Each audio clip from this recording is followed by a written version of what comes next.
Namaha. Shri Chaitanya Manubhistam Sthapitam Yena Bhutale Swayam Upakaramayam Danati Swavadantikam Namam Vishnu Padaya Kashabhista Bhutale Shrimate Bhaktivedanta Swaminiti Namane Namaste Saraswati Deve Govani Pachayine Nivishesha Shunivari Pashatari Shatarine Panchakapatu Vishaka Pasanimevacha Patitanam Pavanebhyo Vaishnavebhyo Namo Namaha. Jai Shri Krishna Chaitanya Bhava Nityananda Shri Advaita Gadada Shri Vasari Go Bhaktavinda Hare Krishna Krishna Krishna Hare Hare Hare Ramo Ramo Ramo Hare Hare. Yes, so it is a few days ago that we met last, 3 days exactly. Let me just quickly refresh everybody's memory. Last time we were reading quite a few nice quotes from the Bhagavatam where Prabhupada was emphasizing or is emphasizing the importance of the Vanaprastha Ashram. And also we started extracting a few general principles and general points. You have them on your materials from last time. There was no sex life anymore, and the worldly and family duties reduce. So that means we increase our absorption in spiritual practice, and we increase austerity and minimize comfort and material attachments. And very important, we switch from external achievements to internal endeavors and achievements. And there we were elaborating how this is often not so easy. And if we don't do this voluntarily, then sometimes we are forced through a health crisis or through some conflicts in the community that people just want us to move aside and let the young generation take over. So this principle of handing over and allowing the young generation to make their contribution, this I personally find this very important, because it is indeed like this, that every generation has their contribution to make. And as we mentioned last time, between 25 and 50 is really that phase in life when, we can really make some contributions and achievements, and we push things forward and so on. So, and then around 51 is actually meant to hand over and let the young generation make their contribution. So I often say, yes, the heroes from yesterday are not the heroes of today, and the heroes of today are not the heroes of tomorrow. So a very important thing that we really allow every generation to make their contribution and move things forward. Yes, and then we were, of course, discussing so many other little things. But now, on the third day, we want to actually discuss 3 main principles which we can extract from this Vanaprastha life, this forest life. Have you all got your materials in front of you for this session? Elder Prabhu has sent you a link, I believe, and you can download them there. Yes? What are you pointing up there, Elder Prabhu? There is a link. There are, up there is a link. Oh yeah, okay, this is very small for me, but yes, I hope everybody, so now you're putting it up there, very clever. He's always coming up with some new little ideas how to make things more efficient here. Okay, so principle number 1 is living simply and decreasing comfort. So very simple, rather than going to the forest, which is obviously not really what we can do in these modern days, and especially not here in Germany in wintertime. So rather than going to the forest, we simply invite the principle into our home, the principle of forest life, and wherever that may be. So, yeah, very simple, actually. So let us read, to begin with, a little quote here from the summary of 11th Canto, 18th chapter. One who is taking to the Vanaprastha stage of life should leave his wife at home in the care of his sons, or else take her along. So that's already interesting to understand, right? There is these two choices, that either husband can leave and leave the wife in the care of the grown-up son, or he can take her along. I mean, I have sometimes even come across this understanding that only men take Vanaprastha and the wife doesn't. So, I mean, this is not supported by the Shastra. How could that possibly work out, if the husband moves on to the Vanaprastha Ashram, but the wife doesn't? So what ashram is she then in? Does it mean she gets remarried again and is a grihastha or what? No, of course, both take to the Vanaprastha life. But it, as we mentioned in the last session or so on Sunday, it can have so many different variations that they leave together, they leave separately, they come and go, or, she stays at the temple somewhere and serves there, he goes traveling, coming, going. So there is so many different variations of it. But the main thing is these underlying principles we apply. And so in any case, both husband and wife both take to the Vanaprastha Ashram, and either the husband leaves her in the care of the grown-up son, or he takes her along. And with a peaceful mind, spend the third quarter of his life in the forest. He should accept as his food whatever bulbs, fruits, roots, and so on that grow in the forest, taking sometimes grains cooked by fire and sometimes fruits ripened by time. Furthermore, he should take as his garments tree bark, grass, leaves, or the skin of a deer. By the way, I also didn't know this for a long time, but one participant in India once in a course, he taught me this tree bark. It doesn't mean that one sticks tree bark to one's body, but tree bark is made into some thread, similar like jute. And one can actually weave, some cloth from this kind of thread, which is made from tree bark. So, he should take as his garments tree bark, grass, leaves, or the skin of a deer. It is prescribed that he should perform austerities by not cutting his hair, beard, or nails, nor should he make any special attempt to remove dirt from his limbs. He should bathe 3 times daily in cold water and sleep upon the ground. During the hot season, he should stand beneath the fearsome heat of the sun with fires blazing on 4 sides.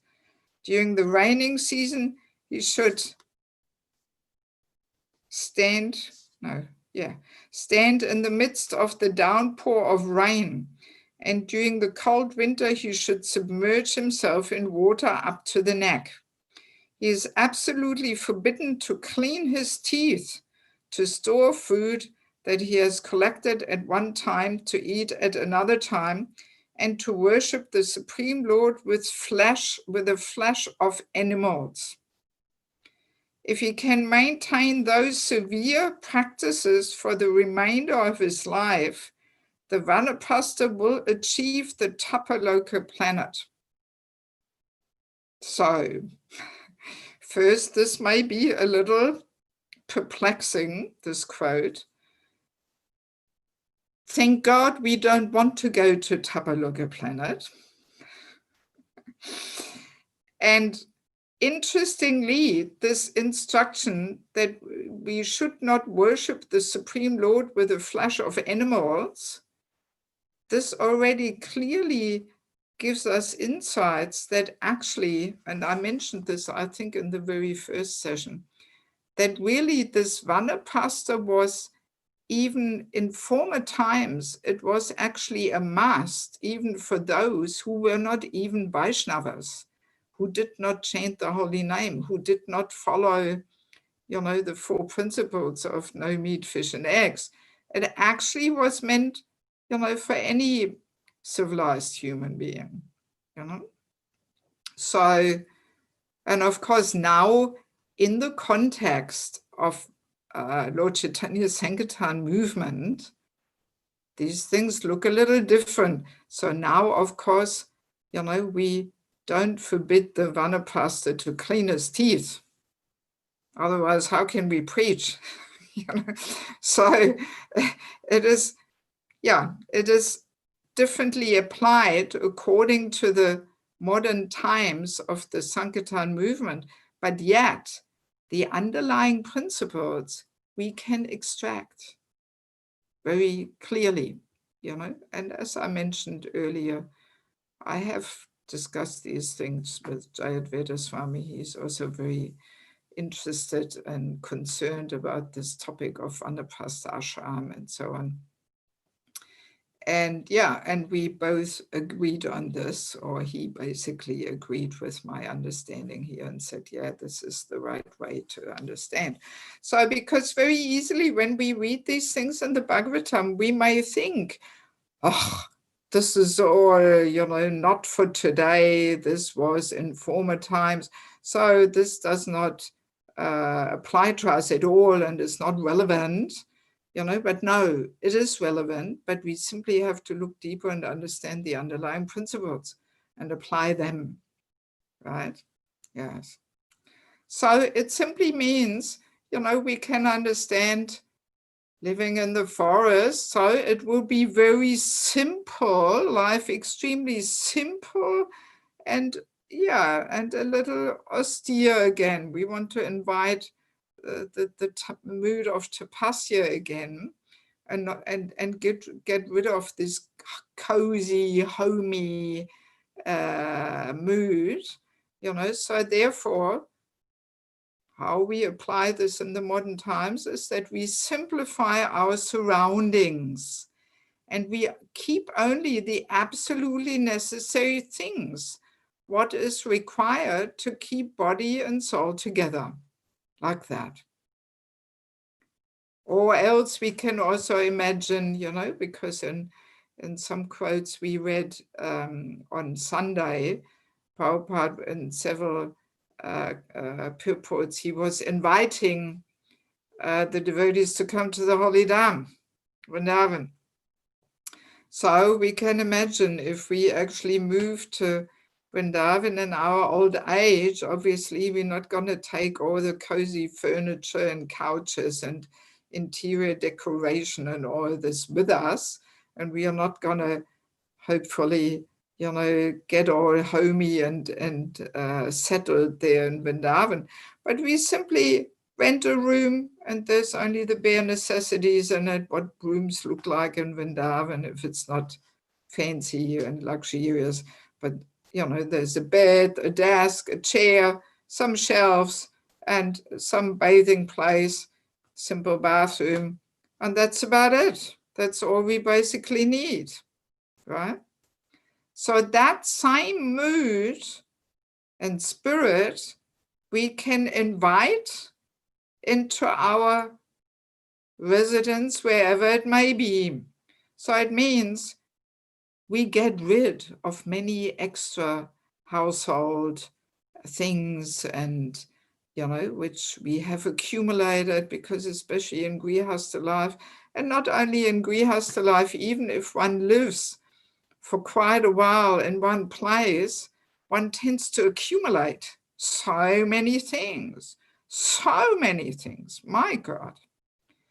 So, and to actually free ourselves from all these things we are attached to, this is extremely liberating, because, whatever we are attached to, even if it is just some furniture or some, whatever it may be, some beautiful things in our house, they all occupy some space in our mind, actually.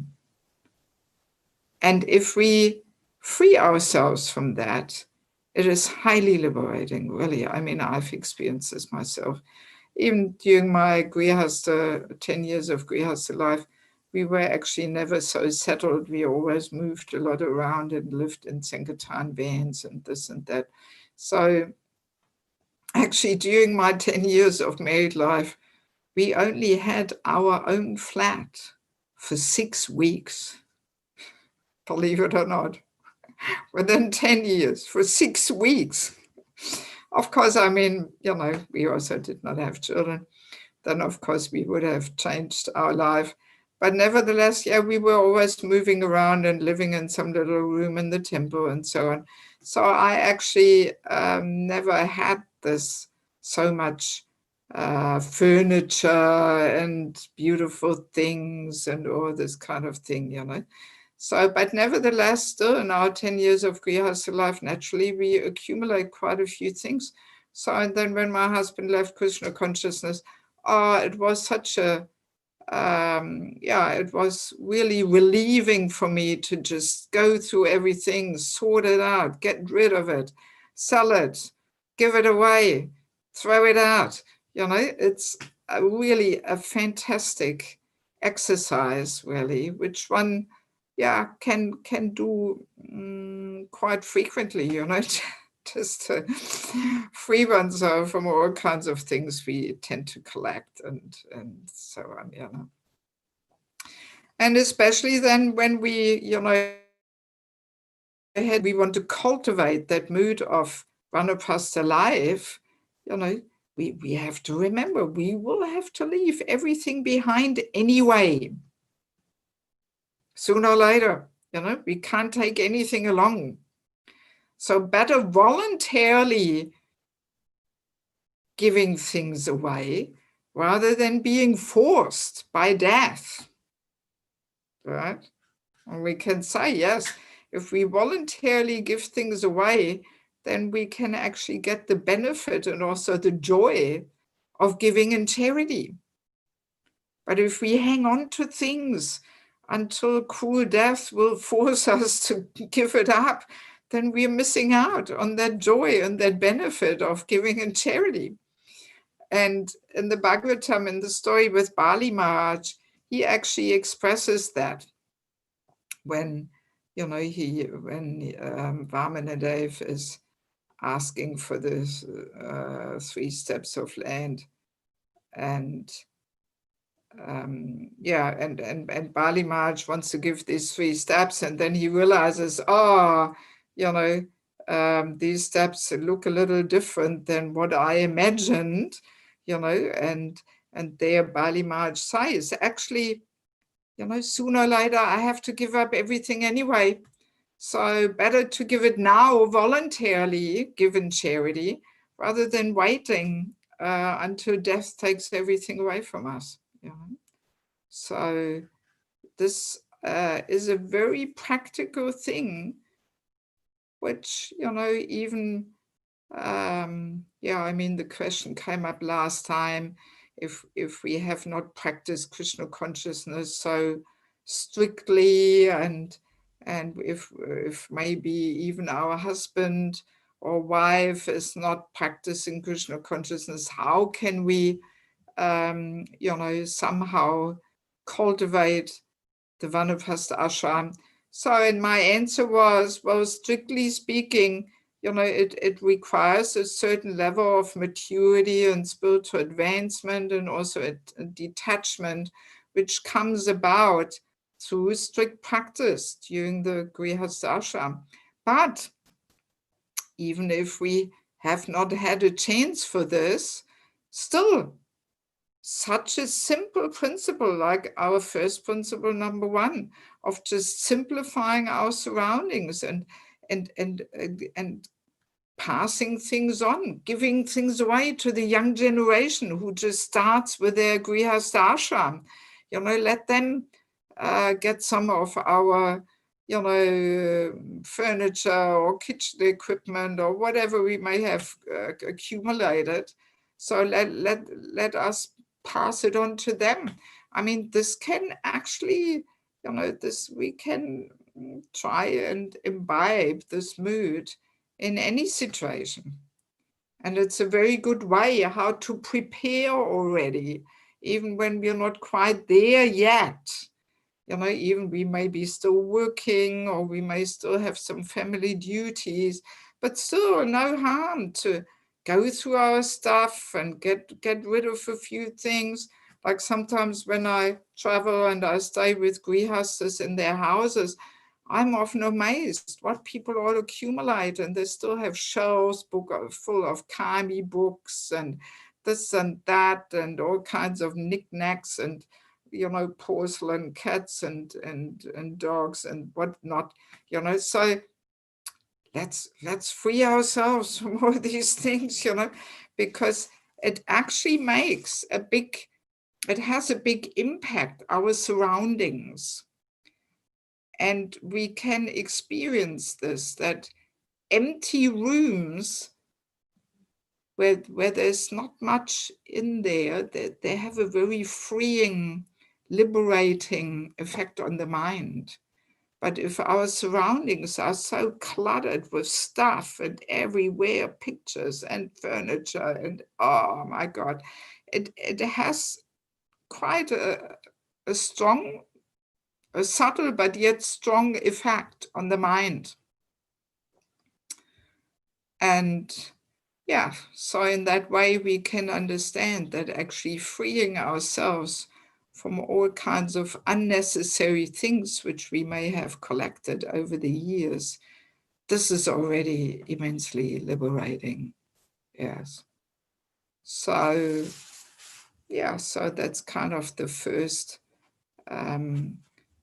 principle, very practical principle. And I remember some years ago, this is about 13 years ago, my father left his body, and I was there with him for the last week, accompanying him in his journey there. And then I had this task to empty his house, my God, full of stuff. And it was really, a strong realization for me how so many things which are so dear to us, for others, they have absolutely no significance, So like my father, he was a big traveler. He traveled all over the planet. And he had this whole pile of photo albums, where he had paper photos put in, and he kept like a diary next to it, writing all kinds of things and so on, And they were very dear to him. But then when he was gone, I mean, nobody in the family knew what to do with them. Nobody wanted them. And with my way of life, what can I do with all these things? So many things just ended up in the bin, just in the rubbish bin, just out, Yeah, and my God, this really gave me a lot of realization how so many things we accumulate to others once we're gone, they're absolutely useless. And if we free ourselves from so many things before we go, then all these all the space in the mind which is occupied through this attachment to these things, this is freed. So it can be filled with, spiritual attachments.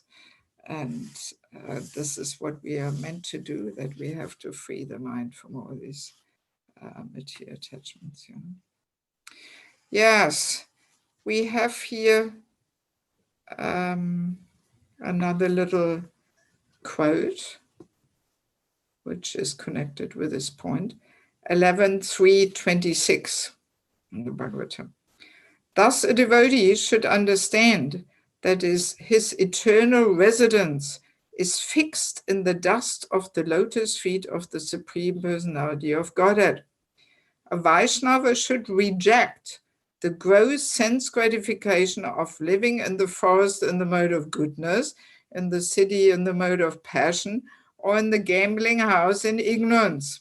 A pure devotee may travel all over the world distributing Krishna consciousness, but he should never consider any material place to be his actual residence.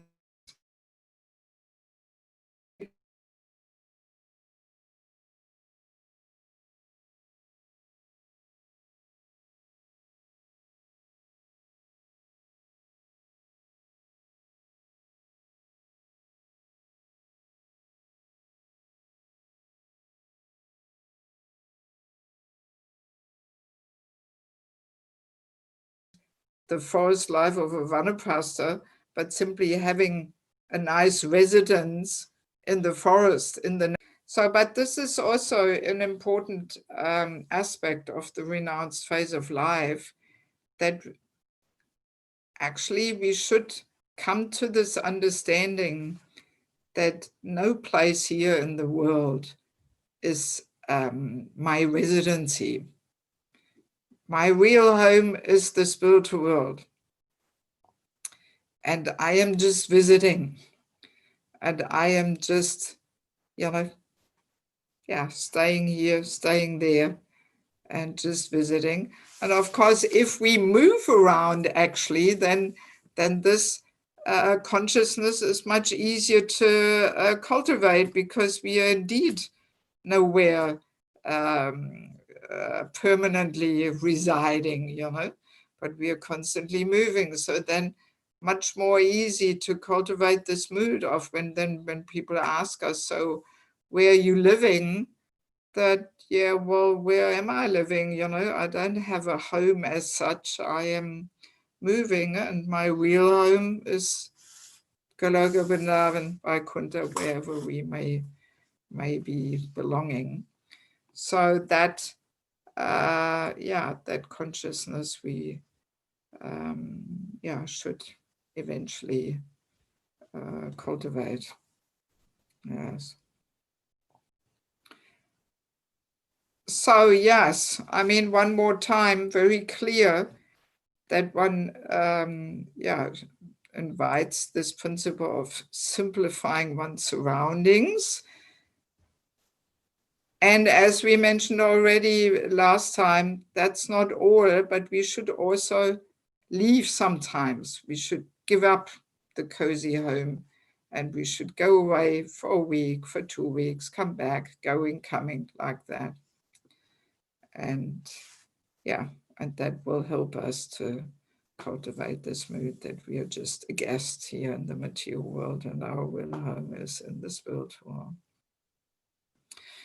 So, and in regards to ladies, as Prabhupada says, either she goes with her husband or she may stay with a grown-up son.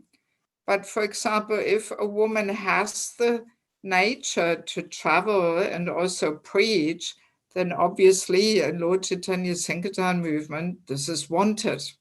This is, Prabhupada wanted also the women to travel and do things and preach. So then sometimes we come across this argument, but women shouldn't travel, and definitely not traveling alone. But then again, we have to also see this in the context of former times, because in former times, to travel meant to walk, right?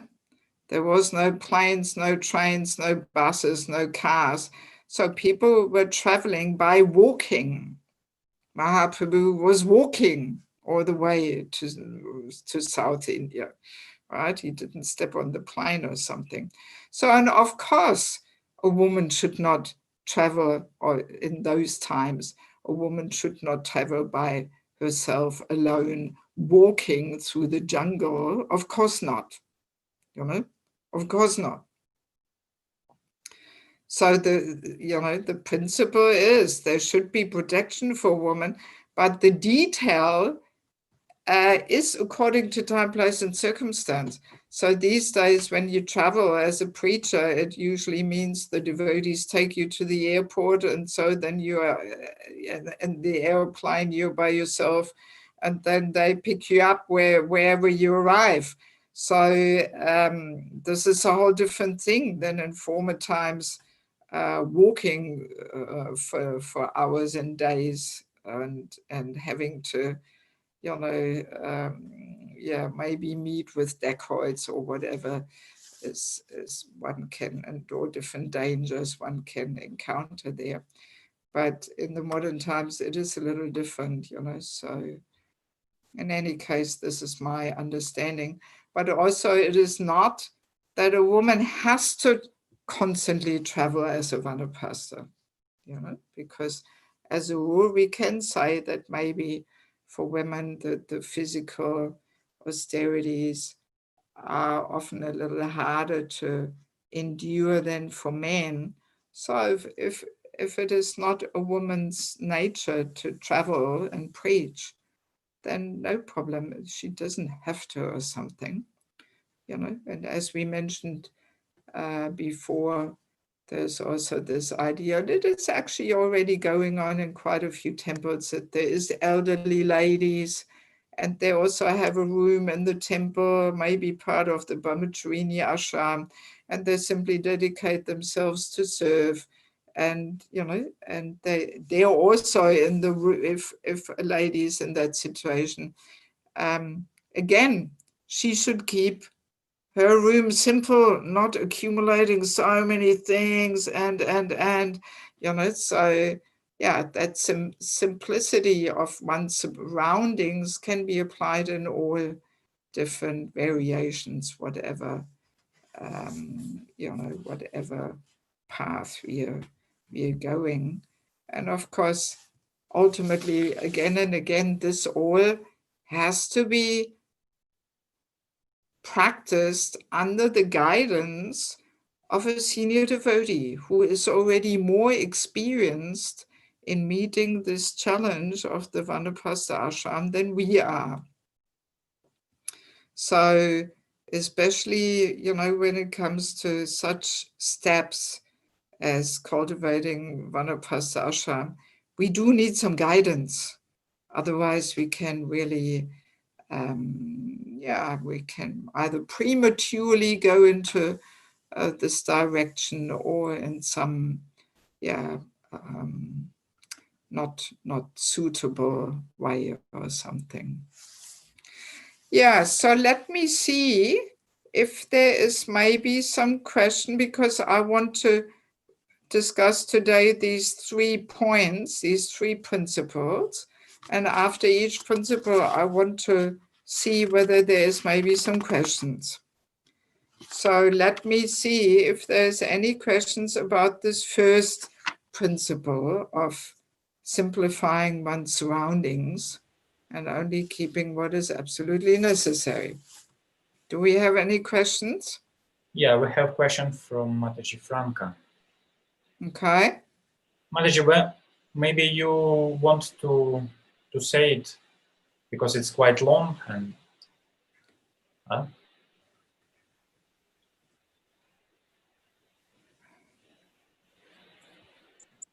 Yes, I can say it too. Please accept my humble obeisances, dear Mataji, all glories to Srila Prabhupada. I joined Krishna consciousness 5 years ago with 45, and I really attached to reading the scriptures, Bhagavad Gita, Srimad Bhagavatam, and now Chaitanya Charitamrita. And during the time, there came a lot of Krishna conscious material in my household, a lot of books, and during reading, I make notes. I have a lot of notebooks now and pictures and a lot of stuff in relation to Krishna consciousness. How do you deal with this over the time? It's really a lot. I try to prepare for a little preaching with Bhagavad Gita readings or some seminars in my professional field. What would you advise in this case, please? My advice is that in the beginning stage of Krishna consciousness, obviously all these things are very helpful, you know, and supportive. So it does not mean now that you have to get rid of all this. But in my situation, you know, practicing for 35 years now and really usually always traveling, I usually read the books and give them away. I don't accumulate them. I simply cannot. I cannot, you know. I don't have a flat or a permanent room anywhere or something. All right, I have one place in Mayapur, but I'm only there for 3 months. I rent it out while I'm not there. So I don't keep any books there or anything, you know. So, and even with pictures and things, I mean, I personally keep only very little, because I simply, with my lifestyle, I cannot keep things, you know. And also, since I'm always with devotees somewhere, you know, there's always books. Every temple has a library, and I'm surrounded by books and pictures, and, you know, so I don't need to have my books and my pictures or something, you know. But obviously, you know, in your beginning stage, being only for 5 years in Krishna consciousness, that's a different situation, you know. But I mean, maybe you still have other things, you know, Kami books. You can go through them and sort out, you know, and bring them to a secondhand bookshop or this or that, you know, and other things, you know. So one can clean out, you know, one's house or flat or something, you know.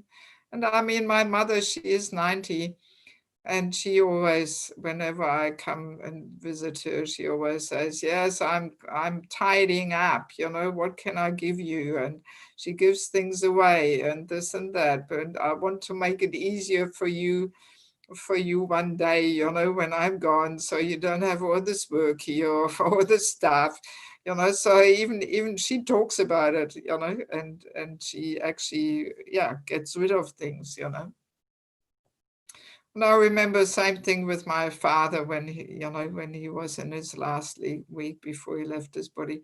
He derived great pleasure in giving things away and giving all his Persian carpets to different friends and this and that. And it was a very joyful thing for him to, you know, give things away, you know, in that last week before he left. So, yeah, so that's kind of the spirit, you know. Do we have any other question? May I unmute also Satya, Mataji Satya wants to say something. Yes, okay.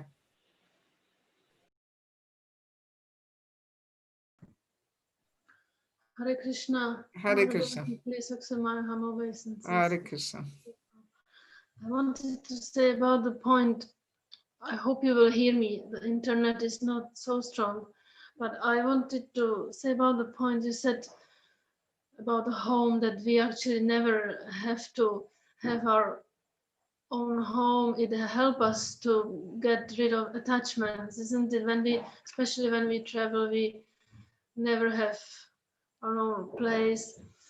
In my situation, our life also practically always renting something, living close to the temple all the time. Now we live in the temple, and I always have this little desire to finally have something, you know, some small kitchen, my own kitchen or something. So what you said today really helps. If I may interrupt you, not seeing any place as our real home does not mean, you know, we should not have some property or something, you know.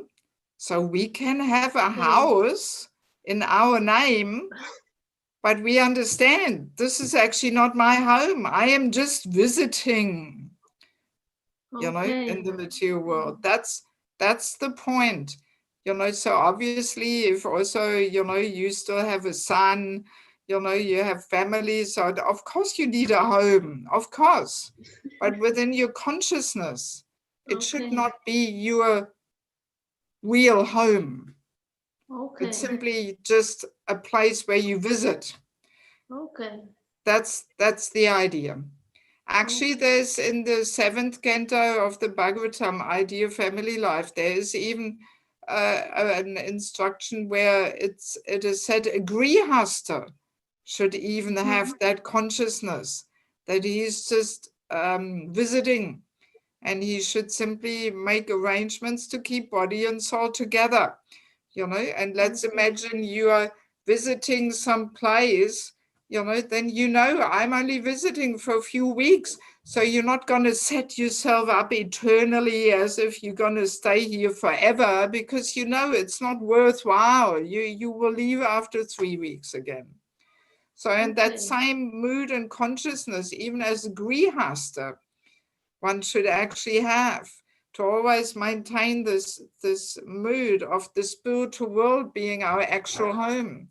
And we are just only visiting. We are only here for a certain amount of time.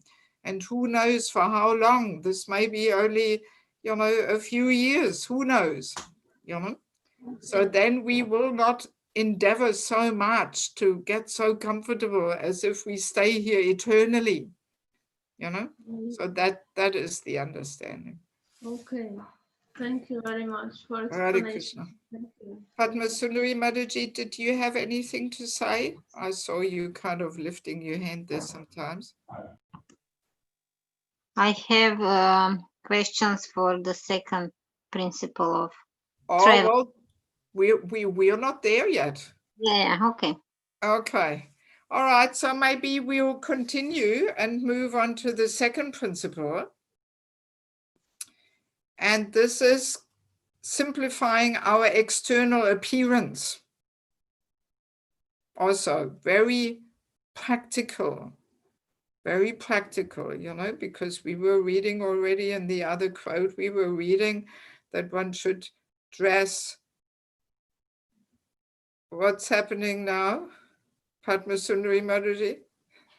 It's actually first principle. It's probably. first principle. All right, quickly, before we move on. Yeah. I don't really understand how far do we have to travel, and also if a preacher is local, he knows people, maybe he can quickly help, you know. And if we travel like a preacher all over the world, then we don't know people, and I don't know, is it practical, you know? Well, I mean, there is no hard and fast rule how far and how much one should travel. This is a very individual thing, depending on our capacities and nature and so on and so on. But I mean, there is even the saying that as a preacher, one should leave one's village, you know, because in one's home village, home community, there's often some over-familiarity, you know, but then when we go somewhere else, people are often much more receptive and there's more an eagerness to hear and so on, you know. And if we stay for too long in one place, then people, you know, take us for granted, or they kind of, you become, you know, part of, kind of their mentality type thing, you know. But if you keep yourself aloof and you go somewhere sometimes and move around, then very often one has a better impact on people, you know.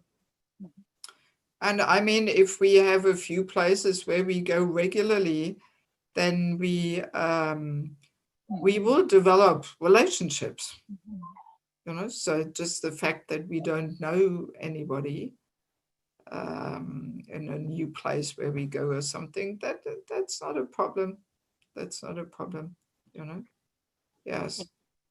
And also, I mean, as I was always saying, one can go and come back, you know, and one can gradually start a week, 2 weeks, 1 month, coming back and, you know, so one can still also take care of people in our home yatra. And very often then they are more eager when we've been away, and then they say, oh, so nice to see you again, and we were missing you, and you know, and then we are recharged, and we broaden our experience and horizon, and we have more to share, and so on. So yeah, it's not a disadvantage to sometimes leave, you know, even in our regional preaching, you know. Yes. But we probably have to travel so far away that we sleep there, not in our home, you know. In one day Yes, yes, of course, of course. I mean, I'm sure we all have had this experience, you know, that actually to pack a bag or pack a suitcase and go somewhere, it's like a bit of a jump in cold water. We have to kind of pull ourselves away from all the coziness. And then when we go somewhere, oh, there's some different challenges and unexpected, you know, situations or some inconveniences and discomforts, and we have to tolerate and adjust, you know, so this is also purifying, highly purifying, you know. So yes, I mean, of course, overnight, you know, not just for a few hours going and then coming back. That's the whole idea, you know. Or even when we are in India and we go on parikrama, and we just pack a little bag with the real necessities and we leave everything behind. Oh, this is always a wonderful experience, that how little one actually needs to keep body and soul together. You know, and then most of all these things we accumulate at home, they're unnecessary. Yeah, they're not required. So when we go in parikrama, this is always a very nice experience, you know. So like that. So the more we put ourselves in such situations where we have that experience, how little one needs, and we leave things behind, then when we come back, we will feel, oh, let me just get rid of a few things here. I've got too much stuff, you know, which is burdening me like that, you know. And I mean, sometimes people say, for preaching, don't we need some fancy, flashy home or something? No need, you know, even if it is very simple, you know, it should, you know, we should preach this principle that in old age, when we you know, heading more towards the last stage of life, you know, we simplify. We don't live luxuriously. This in itself is preaching. You know, of course we can still have some, we have to have some sitting places there for a little program or whatever, but it doesn't have to be all fancy and comfortable and flashy or what, you know, that no need. So the simplicity in itself is actually preaching, and we can explain to people like that. Yes, Prabhu, Elder Prabhu, is there something else? I actually would like to continue because 1 hour is gone, you know, and we have only discussed one principle, so there's 2 more to come, plus a little bit more. So yeah, let's just move on. And we can do it again like the other times, that after the 2 hours of the main seminar and the presentations are finished, for those who want to stay on, you know, we can still continue with some general question answer session.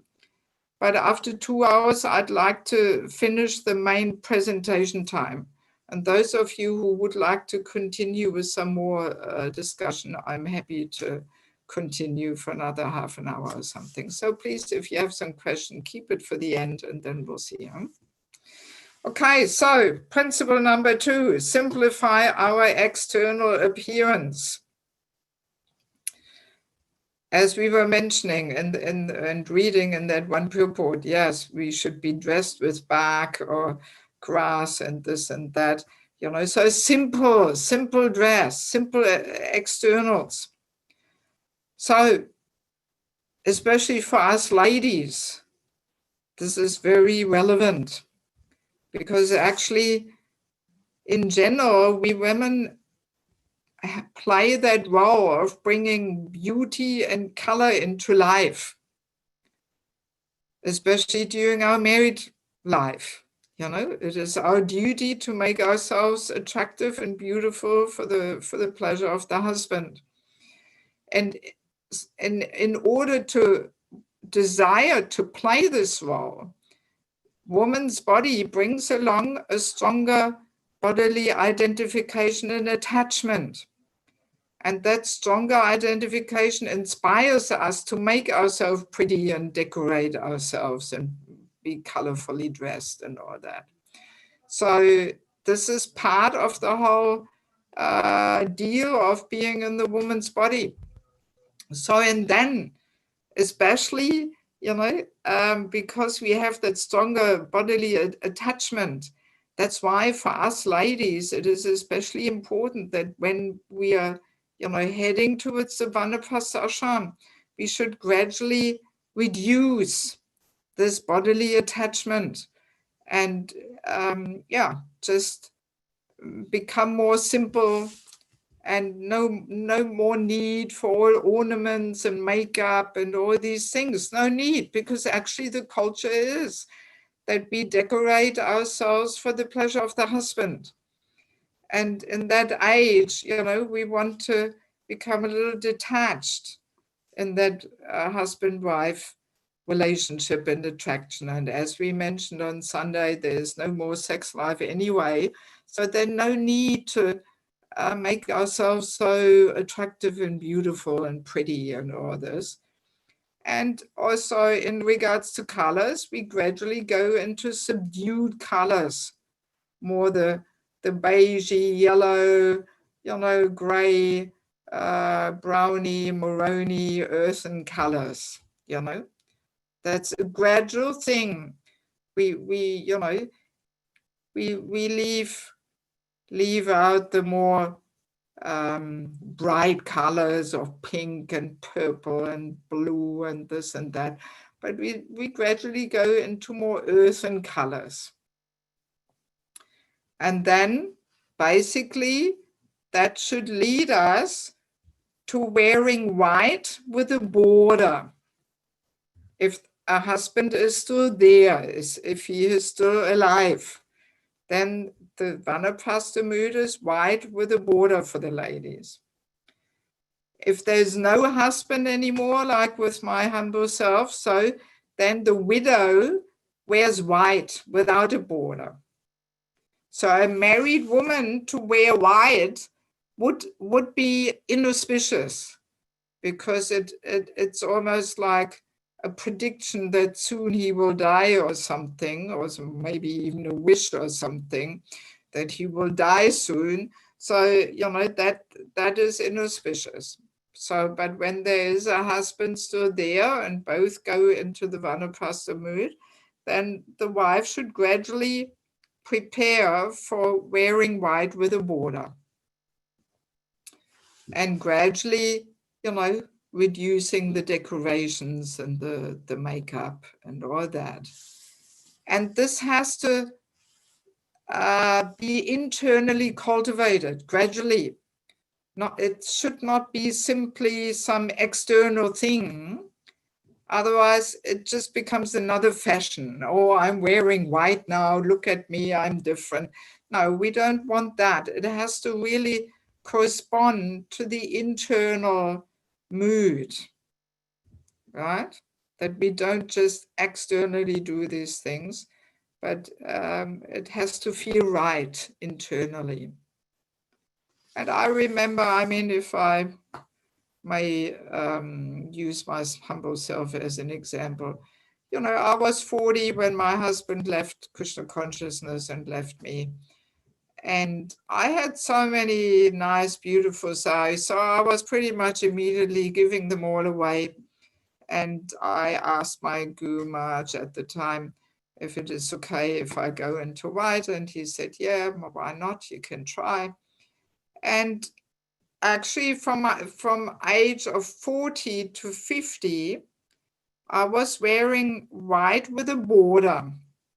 And initially the border was pretty wide and also more colorful.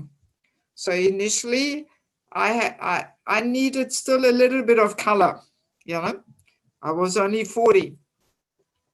So the borders initially, they were pink and purple and blue and whatnot, you know, and it was still something there when going shopping, yeah, with border and so on, you know, it had still some importance. But I always had this goal, when I'm 50, I will wear white. I always had that goal for 10 years. Somehow at that time when I was 40, it did not feel right for me. It did not feel like me to just wear white, put on white. So as I said, I still needed, asked to translate into German, white with a border. Weiß mit einer Borte. No? Eine Borte, yeah. So yeah, it did not feel right for me at 40 to just wear plain white, you know.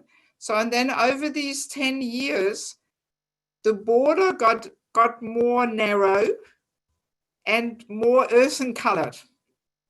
Gradually, you know, I didn't feel like having these bright pink and purple and blue borders anymore. And I gradually went into more earthen colored borders, and they were more smaller, you know, and then, yeah, it was a gradual internal cultivation. And so over 10 years, you know, then when I was 50, I thought, okay, now let me wear white. And from then it felt really good and natural, you know. And now I cannot even imagine going back to white with a border or something, you know. So I'm simply sharing this as an example, just to illustrate that it is really an internal cultivation. You know, we cannot force things upon us and just do them externally, but it has to match with the internal state there in consciousness, you know, and mood. And yeah, similar thing also, I mean, jewelry, makeup. Yeah, I think maybe we can start with that. Obviously, it wouldn't match if we wear white with a border, but we still like to wear lipstick and makeup and all this, you know. So yeah, it has to kind of match a little bit, the whole thing, you know. So, you know, one can start with the makeup and the jewelry and decorations to drop that gradually, and then, you know, also gradually go into subdued colors. And I mean, actually, even just amongst non-devotees in human society, some 50, 60 years ago, it was commonly understood that as an elderly person, we dress differently. You know, I remember this in my childhood. The old elderly people in the village, they were not walking around, you know, with tight jeans and pink and purple tops or something like it is today, you know. Today, everybody is trying to pretend that they're so youthful. And we find that 60, 70-year-old people, they wear the same thing like 30-year-old people. But already 50, 60 years ago, the culture was different in society, that in more advanced age, one would wear more subdued colors, darker colors, and not so fashionable and all this. And, you know, it was a whole different mood, you know. So, and yeah, we can say, of course, this is not only for women there. It is also, of course, for men important, you know, but as we mentioned, men by nature are less on the bodily platform. you know, because their role is not to bring color and beauty into life. So, but still, men also have their attachments to all kinds of things, and some men like to wear, you know, flashy quarters and more colorful and this and that. Or then for men, we have the other attachments to external things like fancy watches, you know, or I even count also gadgets to it exactly, or, you know, this whole thing of always having to have the latest model of the phone and computer and tablet and this and that, you know. So we can put so many things into this category, you know, just we have to reflect and look at ourselves and recognize where our attachments are, or if we have a mentor, a coach, then they can point it out to us, you know, so that we gradually simplify, you know, life and our external appearance, you know. So, and this is of course immensely helpful to get off the bodily platform, gross and subtle, because all these fashion things, they also increase this subtle bodily platform that we want to show off and, you know, be different than everybody else and have a different style of saris and this and that. So, and then, you know, if we actually accept this more simple external appearance and just wear white with a border, then yeah, there is less you know, room for somehow being different and extravagant and unique and all this kind of thing. And yeah, and then one day, if we are in complete white, then shopping becomes extremely simple, you know. Then all you have to do is just get, you know, 3-4 white saris, and then only the quality is the only criteria. And but still, once you settle for a certain quality, it is a matter of, you know, half an hour or something to get your cloth. Whereas in India, when you go to Loy Bazaar and Vrindavan, I mean, some ladies spend hours looking at all the different saris and things, and oh my God, you know. So, so yeah, I mean, this very clearly illustrates how, yeah, we save a lot of time and we give space to other kind of absorption, you know, rather than the absorption of what saris to buy and so on, you know. And I mean, of course, our body gets less and less materially attractive anyway. It is perfectly Krishna's arrangement and Krishna's plan that gradually the body is falling apart. You know, we get more wrinkly and the hair goes gray and the teeth fall out and this and that. And, you know, and yeah, so this is really Krishna's system to help us to give up our attachment to the body. Because, you know, at the moment of death, we really want to realize that we're not this body. So this is extremely helpful to accept this cultural recommendations, you know, of actually, yeah, keeping ourselves more and more simple. And I mean, of course, the modern, you know, modern life in the material world, the non-devotees, by hook or by crook, they try to, you know, cover up all these signs which Krishna is confronting us with, that the body is gradually falling apart. So there's this huge, you know, industry of all the makeups and also cosmetic surgeries. Oh, there's big money in this, cosmetic surgeries, my God, you know. I mean, we devotees are often a little out of touch. What is going on out there in the material world, you know? I've devotees have told me, you know, how, oh, yeah, cosmetic surgery, people put all kinds of, you know, pig's fat there on the lips that they still look full and attractive even when you're 80, and, you know, and so many parts of the body are getting all upholstered, so to speak, and filled up and lifted, and oh my God, it's a big thing, And this sometimes, because this propaganda is so strong around us, that sometimes this also infiltrates devotees' consciousness.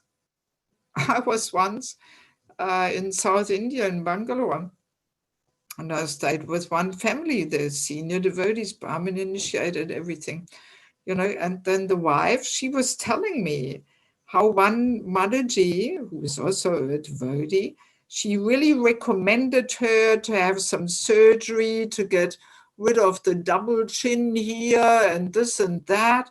And I was so shocked. I was thinking, how is it possible in India, Brahmin initiated devotees, they really, absorb themselves in such kind of topics, to have all kinds of cosmetic surgeries. And of course, it's all for preaching, Oh my God, I was speechless, I gave them a whole lecture, that this is not adequate and appropriate. And we preach by embracing all these signs of old age, even dyeing one's hair and all this. Oh, no need, let them be gray. It's good for preaching. Then people take us more seriously. Even when we get a little wrinkly or what's the problem?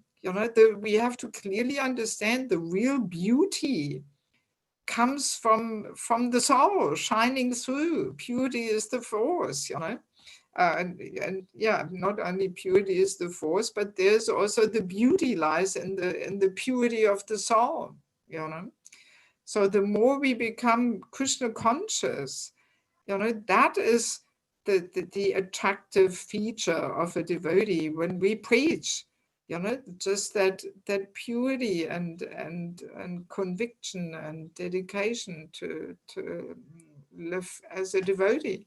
That in itself is preaching. So no need to take help from coloring one's hair and having some cosmetic surgeries or something. Really, no need. This really shows, how much we are on the bodily concept of life if we think that these things are important for preaching, Yes. So as a devotee, we have very different attitude to all these, these symptoms of old age, and we don't fight against them, but we happily embrace them as Krishna's mercy to show us and give us the realization that yes, we're not the body, and gradually the body is falling apart, and we have to come to terms with it and let go of our attachment to look young and attractive and all this kind of thing. Let us read a few, one purport here in verse from 4th Canto, 28th chapter, verse 44. The daughter of King Vidarbha wore old garments, and she was lean and thin because of her vows of austerity. Since she did not arrange her hair, it became entangled and twisted in locks. Although she remained always near her husband, she was as silent and unagitated as the flame of an undisturbed fire. And the purport by Srila Prabhupada. When one begins to burn firewood, there is smoke and agitation in the beginning. Although there are so many disturbances in the beginning, once the fire is completely set, the fire would burn steadily.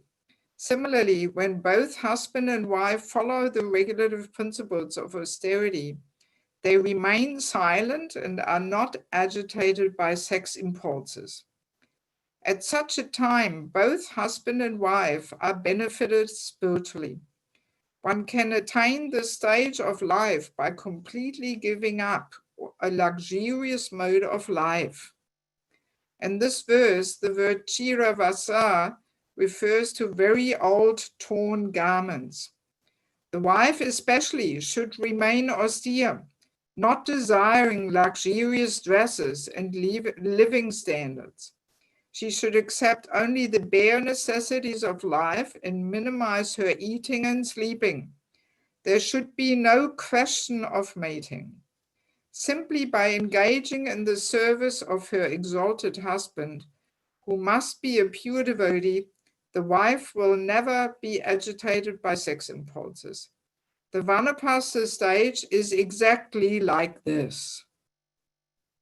Although the wife remains with her husband, she undergoes severe austerities and penances, so that although both husband and wife live together, there is no question of sex. In this way, both husband and wife can live together perpetually. Since the wife is weaker than the husband, this weakness is expressed in this verse with the words upapatim. Upa means near to or almost equal. Being a man, the husband is generally more advanced than his wife. Nonetheless, the wife is expected to give up all luxurious habits. She should not even dress nicely or comb her hair. Hair combing is one of the main businesses of women. Prabhupada's sense of humor. In the Vanaprastha stage, the wife should not take care of her hair. Thus, her hair will become tangled in knots. Consequently, the wife will no longer be attractive to the husband, and she herself will no longer be agitated by sex impulses. In this wife, both husband and wife can advance in spiritual consciousness. This advanced stage is called the Paramahamsa stage, and once it is obtained, both husband and wife can be actually liberated from bodily consciousness. If the disciple remains steady in the service of the spiritual master, he need no longer fear falling down into the clutches of Maya. So, very nice description. Prabhupada goes through so much effort there to describe all these different details, and he really emphasizes, especially for the wife, that she keeps herself simple and not, luxurious and so on and so on, So, yeah, I mean, this understanding that women cannot engage in austerities or something, obviously this is not supported by the Shastras. There's so many stories, where women are accepting great austerity. And yeah, I mean, we have not talked about the hair yet. So Prabhupada says here, one should not comb one's hair and so on and leave them in knots. Well, again, for preaching's sake, it may look a little unusual if we have all some Rastafarian look there of knotted and matted hair or something. So, I mean, that's why it is really part of Vaishnava culture that women do cut their hair very short or even shave. This is part of the culture. Yes. Actually, in fact, in Bengal, we can often even see widows, they have shaved head and even a shika. So even that is not some strange concoction or a speculation or something. It is actually part of the culture that women can also shave their head and have a shika. And we have a few ladies in ISKCON who do have a shika, But I guess it's a personal thing. I personally don't really feel comfortable with a shika or something, But again, it is indeed very liberating to get rid of one's hair, But yeah, this, we can say we can start with a dress, that we keep our colors and so on more subdued. We start there, and then cutting the hair. We can have a short haircut, but to shave and still wear pink and purple, this wouldn't really match, So again, also with the hair, it should not just become another fashion or something. Sometimes we see young girls in India, you know, Western devotees, we see them in Mayapur, Vrindavan, and they're 25 or 28 and they shave their head and wear white. So this is, yeah, I mean, one should do these things under the guidance of senior devotees, and we don't want to just make this into a fashion or something. So if a young girl, she hasn't even gone through the Grihastha Ashram yet, so this is not really the right mood to then kind of imitate, you know, the renounced phase of life by just shaving and wearing white or something, you know.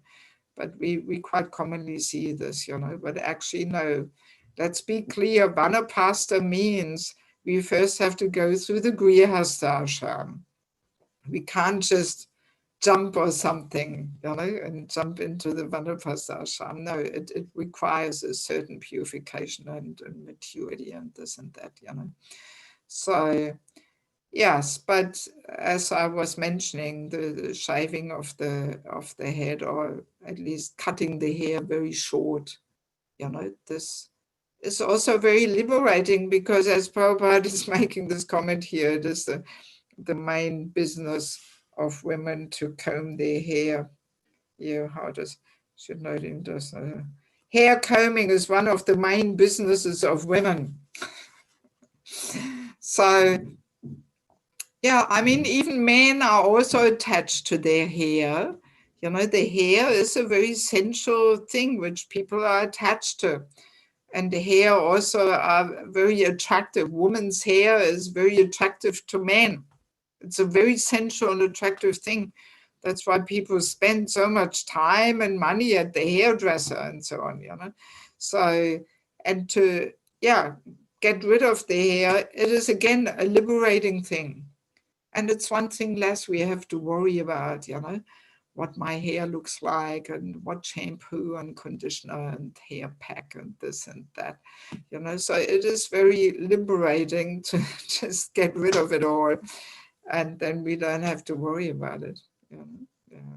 And again, the mind is free to be absorbed in other things, in Shravanam Kirtanam, like that. Okay, let us see if we have any questions about principle number 2, the reducing, simplifying our external appearance. Is there anything to be discussed? About hair, there was 2 almost the same questions, but you mostly answered. But Mataji Tina asks about that he heard about story. I will read. I remember a story that was told to me some years ago by a devotee. There was a Mataji who shaved her head and dressed in simple white sari, and when Srila Prabhupada saw this, he asked her why she had done this. She should look attractive for Krishna. So how does this fit with this lecture of today? Well, it has to be seen in what context it is, you know. If it's a young lady, you know, then it is inappropriate. But for an elderly person, I mean, I'm sure, you know, in Prabhupada's times, most ladies were young, you know. So that's a different thing, you know. But when we are 50 plus and we go towards the Vanaprastha Ashram, then it is completely appropriate. As we were just reading here, you know, I mean, Prabhupada even talks about torn clothes and knotted hair and so on, you know. So, see, sometimes these stories, we take them very much out of context, and a detail we try then to establish as a principle or something, you know. So one has to see to whom he said that and to what, you know, maybe she was married even or something, you know, I don't know. So we have to look in more details. But really, to shave the head is completely part of our culture. When you go to India, to Mayapur, West Bengal, you see all these widows and they all have a shaved head, you know. It really is. And once I even read that even in Goloka Vrindavan, there's one gopi who has a shaved head. And I was thinking, just see, it even exists there also. Okay, shall we go on to the last principle? Jitina, this answers your question because you asked another one. Jitina wrote to me, why should we go through the Grihastha stage then? But I think it's already answered, or not. Yeah, I mean, see, the ashrams, as a rule, of course, if you, I don't know exactly how old you are, but if you're already over 50 and you've had relationships, maybe already grown-up children, so then obviously it is not required now to start getting married again or something, you know. So, but as a rule, these 3 ashrams are completely according to the natural phases of life, you know, like that. Yeah, I mean, in other seminars, I'm elaborating more on this. I don't really want to go now into the whole ashram discussion, you know, because otherwise the time will run through our fingers here. But yeah, as a rule, every woman actually is recommended to go through this experience of married life. I mean, I definitely can say without these 10 years of married life, I would never be where I am now. Very clear. I learned so much. And, you know, for most women, there's that desire there at younger age to have family, and the mind looks for this man to devote her heart and so on, you know. So it is a whole purifying journey to go through the Grihastha Ashram.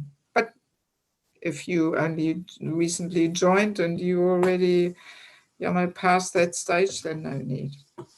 And because it is so purifying, you know, the Vanaprastha Ashram, one needs some purification and some maturity. And that we receive during the Grihastha Ashram, you know. That we can really, this whole man-woman thing, we can really put it aside, and there's no more meditation and no attraction, and it's, you've been there, done that, and it's all, you know, over, and then you can really move around in the world without this man-woman disturbance and attraction and so on, you know. Yes, but very easily, I have come across this many times, that even ladies, when they're 50, 60, there's still somehow some desire there, and the mind is still looking at this man and that man, and you know, so it means that purification has not taken place, and then it's difficult to truly become renounced, because there's still some hidden desires there in the heart which are not quite fulfilled and not cleared away, you know, like that. Okay, let me move on to principle number 3.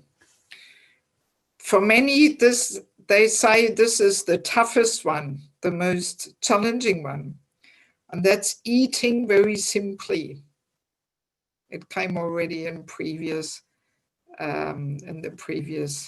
quote too, that one should just eat, you know, what the forest provides. So again, all we have to imagine, we live in the forest, so obviously, you know, we will not have the fancy lounges and furnitures, and we will not have the fancy dress and so on, and you know, like that. And the third one is, we won't have here, you know, gulab jamuns and this and that, and, you know, but simple eating, very simple. So let us start with a quote from 7th Canto, 12th chapter, the summary. We already once read the very first sentence, but this time we read a little more. After the Grihastha Ashram is another ashram known as Vanaprastha, which is midway between Grihastha and Sannyas. A person in the Vanaprastha order is restricted in eating food grains and forbidden to eat fruits that have not ripened on the tree, nor should he cook food with fire, although he is allowed to eat charu, grains that have been offered in the sacrificial fire. He may also eat fruits and grains that have grown naturally. Living in the thatched cottage, the Vanaprastha should endure all kinds of heat and cold. He should not cut his nails or hair, and he should give up cleaning his body and teeth. He should wear tree bark, accept a danda, and practice life in the forest, taking a vow to live there for 12 years, 8 years, 4 years, 2 years, or at least 1 year. At last, when because of old age, he can no longer perform the activities of a Vanaprastha, he should gradually stop everything and in this way give up his body. Yeah, so we mainly want to look at this principle of eating very simply.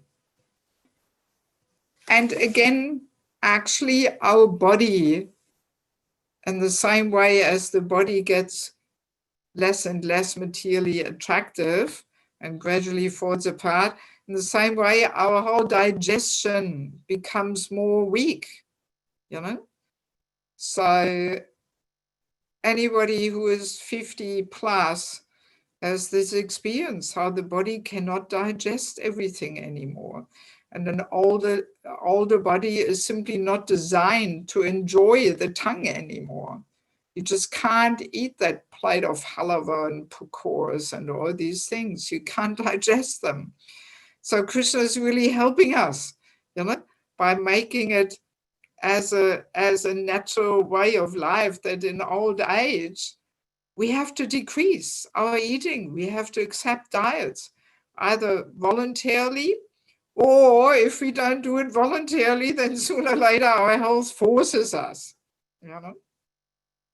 Yes, I'm always joking with my mother, you know, because now she has to really reduce her eating and she can't eat, you know, digest the heavy foods, meat and all these things.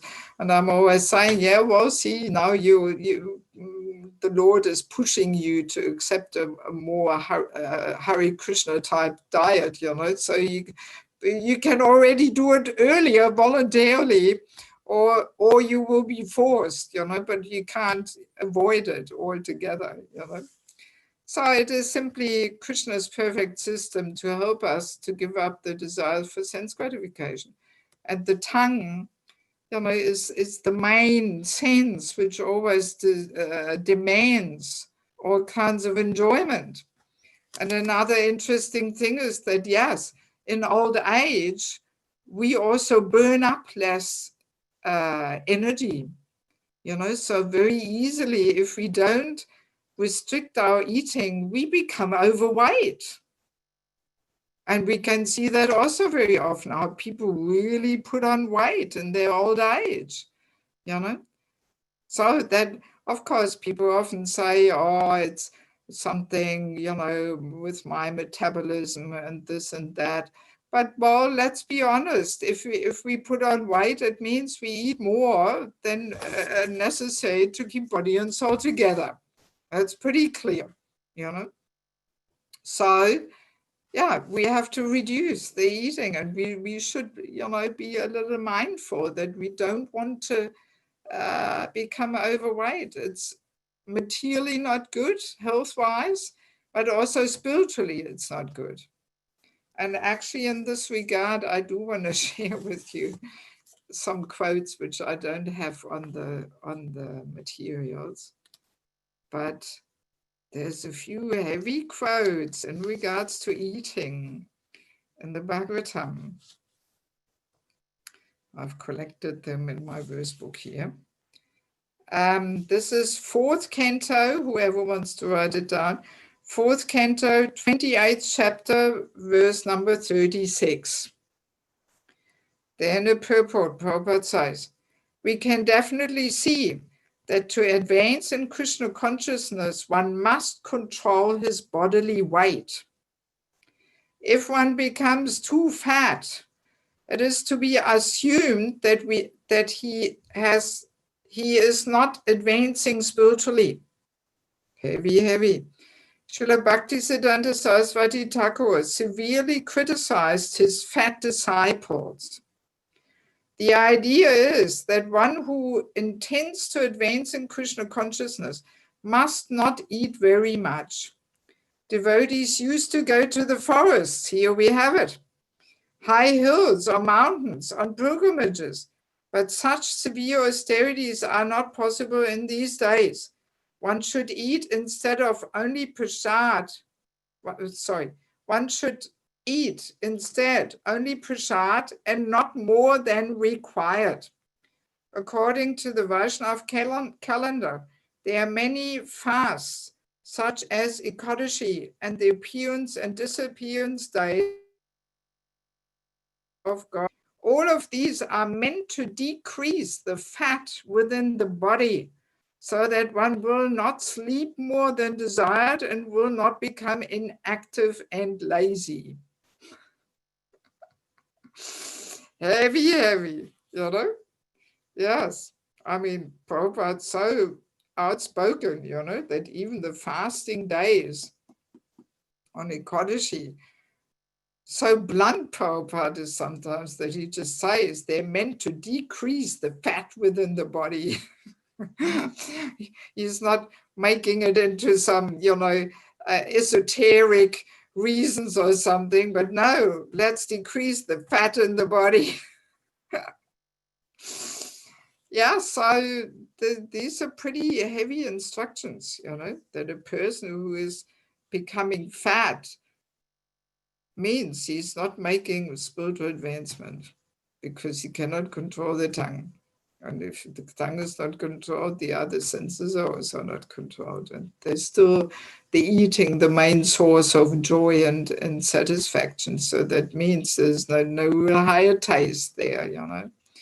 So, yeah. And I've collected a few other nice things too about eating. Where was it?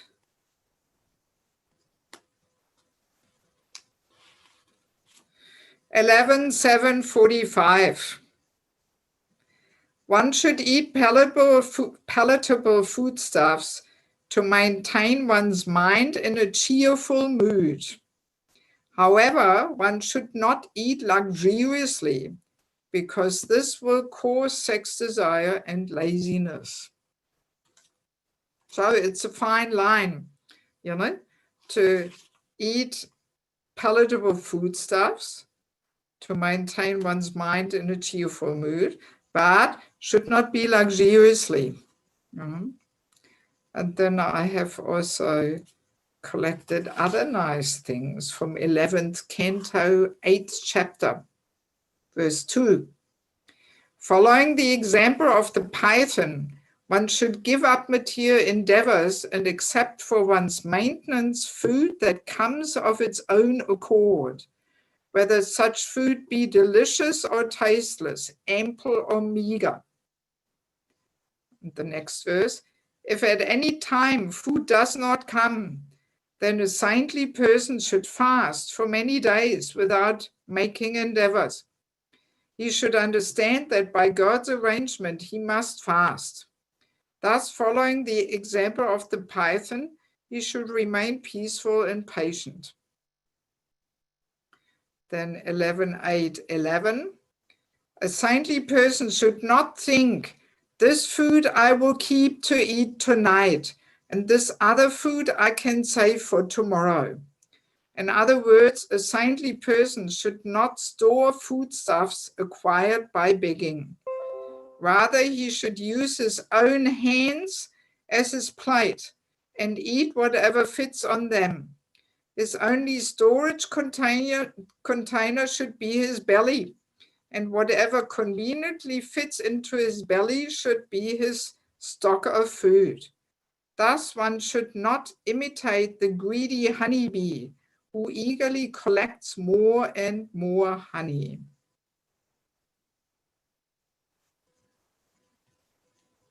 And then one more from Chaitanya Charitamrita, Antya-lila 6, 225.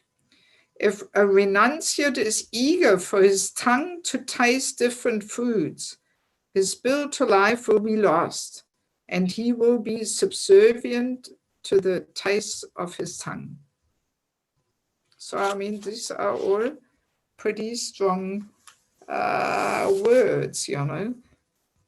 Of course, again, it is a matter of gradual cultivation, you know, that we don't go to some extremes in a prematurely. But in any case, it is the principle of the renounced phase of life that one should not store food, you know, and be too preoccupied, or, you know, but that we should simply rely on the fact that, you know, we will find something to eat, you know. And just to illustrate this, many years ago, I was coming to His Holiness Niranjana Swami's room just when he was packing his suitcase to leave. And some devotees came and they gave him a jar of jam, you know, homemade jam from some berries or something as a gift. And Maharaj was laughing and saying, what are we going to do with that? You know, I'm a sannyasi. I can't travel with a jar of jam in my suitcase. You know, if any devotees will see this, they will say, what kind of sannyasi is he? He's traveling with jam around, you know. And I mean, this is many years ago, but it left some impression on my mind, you know, when I witnessed that situation there. And yeah, I mean, I know it from my own life. I don't like to travel with all this, so much prasadam bags and this and that. All right, I take something little with me, but often people say, oh, why don't you take this and that and take it along? Who knows, you know, whether you get something in the next place. And no, this is not the mood of in the renounced phase, that we are overly concerned, or maybe in the next place there will not be any, you know, avocados or what, so let me take some along or something. No, that's not the mood, you know. All right, we may take some little things which are really required for our health or something, if they're really necessary. But to travel with all these bags full of boga or prasadam, it's not adequate for the renounced phase in life, you know. Yes. And I mean, these nice quotes are really confirming it, you know, that our storage container should be our belly. And all right, we don't take it to an extreme fanatic, you know, approach, that we don't take anything, you know, but just something little, and we rely that, you know, wherever our destination is, we will find something and we will get something there and so on, you know. Yeah. Yes. Yeah, so old age is actually helping us in this regard, because naturally we can't digest so well anymore, and we have to simplify our food. And I mean, Prabhupada himself, he liked to eat very simple, and, you know, and it's even good for the body just to eat the same or similar things at certain times, you know, rather than every day something different. You know, the body actually prepares to digest certain things at certain times. So it's very helpful to have a very regulated eating schedule and stick to similar foods. And all right, there can be slight variations like this, like that. But, you know, if, oh, one day it's lasagna, and then the next day, oh, it's this, and then another day, oh, something completely different. You know, difficult for the body to adjust and digest, you know. So, and yeah, especially in old age, this becomes more of a topic, and it is helpful, you know, to gradually get detached from that propensity of enjoying the tongue and so on, you know. Yes. Yeah, and I mean, Saturday we will start talking about death and all kinds of challenges and aspects of the process of leaving one's body. So already in old age, you know, when the body gets older, gradually we lose control over different bodily functions. And then, you know, if we move closer to leaving one's body, we can only take some soups and liquids and all this. So this is all perfectly Krishna's system, you know, to wind us off this enjoying spirit, you know. Yeah, one really loses that desire to enjoy. Again, I see it with my mother, you know, she's 90. Or when she was younger, she really enjoyed eating like anything, you know, but now, she just, you know, it just becomes a burden. And, you know, in old age, you can only eat a tiny little bit, like some sparrow, and then, you're already full. And if she eats too much, it all comes out again, vomits and so on. You know, so it's a whole purifying journey, you know, just to give up all this spirit of enjoying, you know. And the tongue is the most ferocious sense that always demands some satisfaction and so on, you know. So yeah, I mean, there's a whole purifying journey ahead of us. Okay, let me see if anybody has some comments or questions on this last point of eating. As I mentioned, many devotees describe this as the toughest one, the most challenging one, you know, to come to terms of reducing the opulent food and so on, accepting a diet and all that. Yes. I mean, even that is one reason why many years ago I accepted a no sugar diet. Partially also for health reasons, because white sugar especially is pretty toxic stuff, but also simply to make it easier to, you know, eat more simple, because especially as a traveling preacher, people often make all these cakes and sweets and so on, and hard to control the senses if people offer it all and they want you to try and all this. So if you say no sugar, that cuts out a lot of things, you know, and then many things people make, you ask, has it got sugar? Or sorry, then no, sorry, I can't take it. Or I just take a tiny little thing just to accept the loving exchange or something. But it also is very helpful in simply controlling one's tongue and accepting a more simple diet, you know. Do we have any questions on this? Yeah. Okay. Mataji Franca asks, is it in the household life advised too to not have a storage of food? In household life? No, I mean, obviously as a grihasta, if you have family and children, of course you need some food, of course, you know, of course. And I mean, even here in Corona crisis, it may also be helpful to have a little bit of a reserve or something. See, we cannot be naive, you know, we cannot be naive and stupid or something. We still have to use our intelligence, you know. So of course, as a family person, if we have family, of course we need some food, you know, some storage and so on, you know. This is really more, you know, not to have any storage, you know, this is really the more advanced phase of renounced life, you know?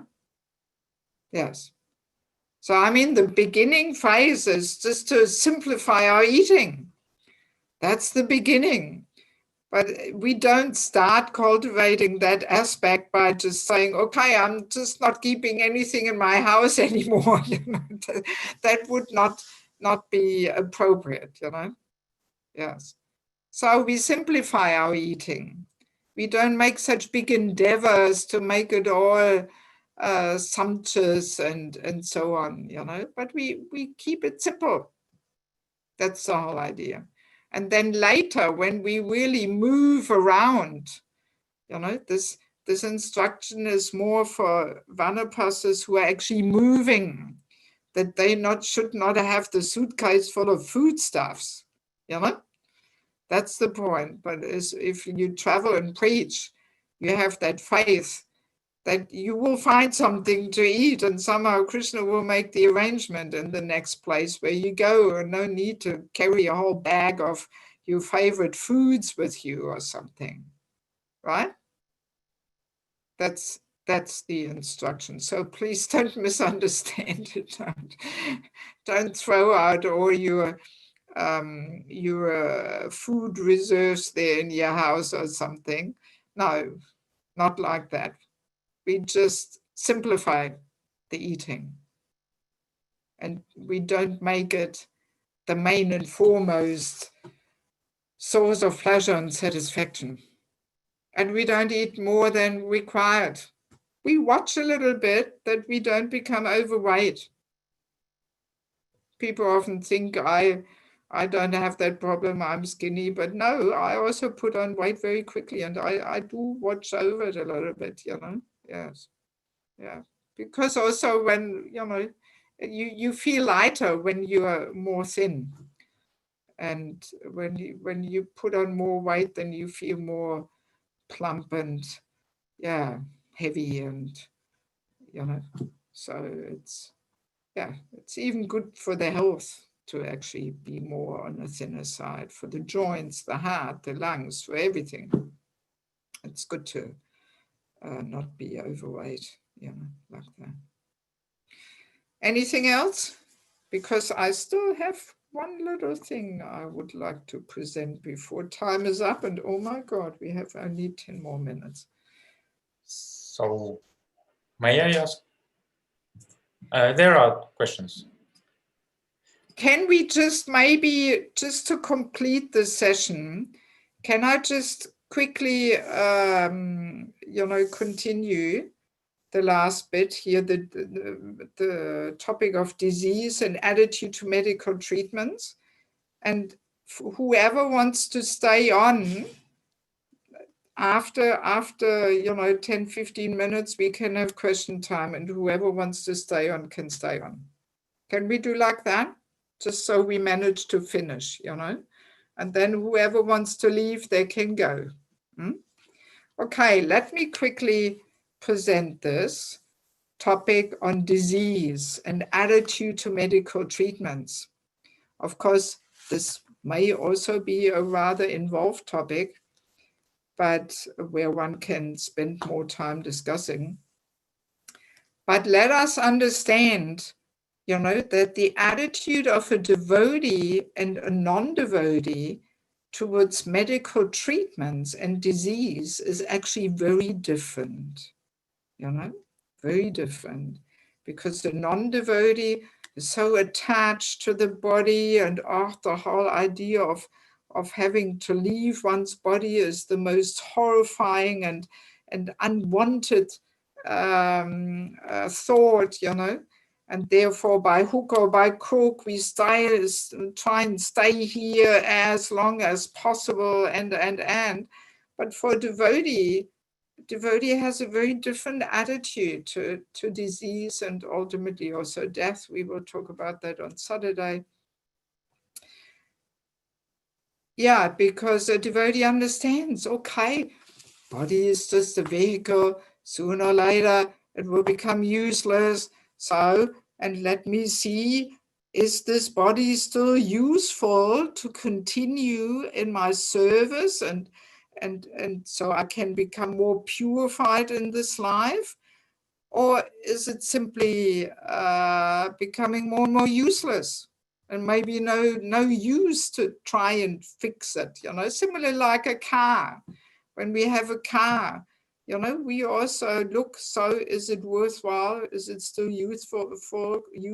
Can I still, move around in it, use it for Sankirtan or whatever?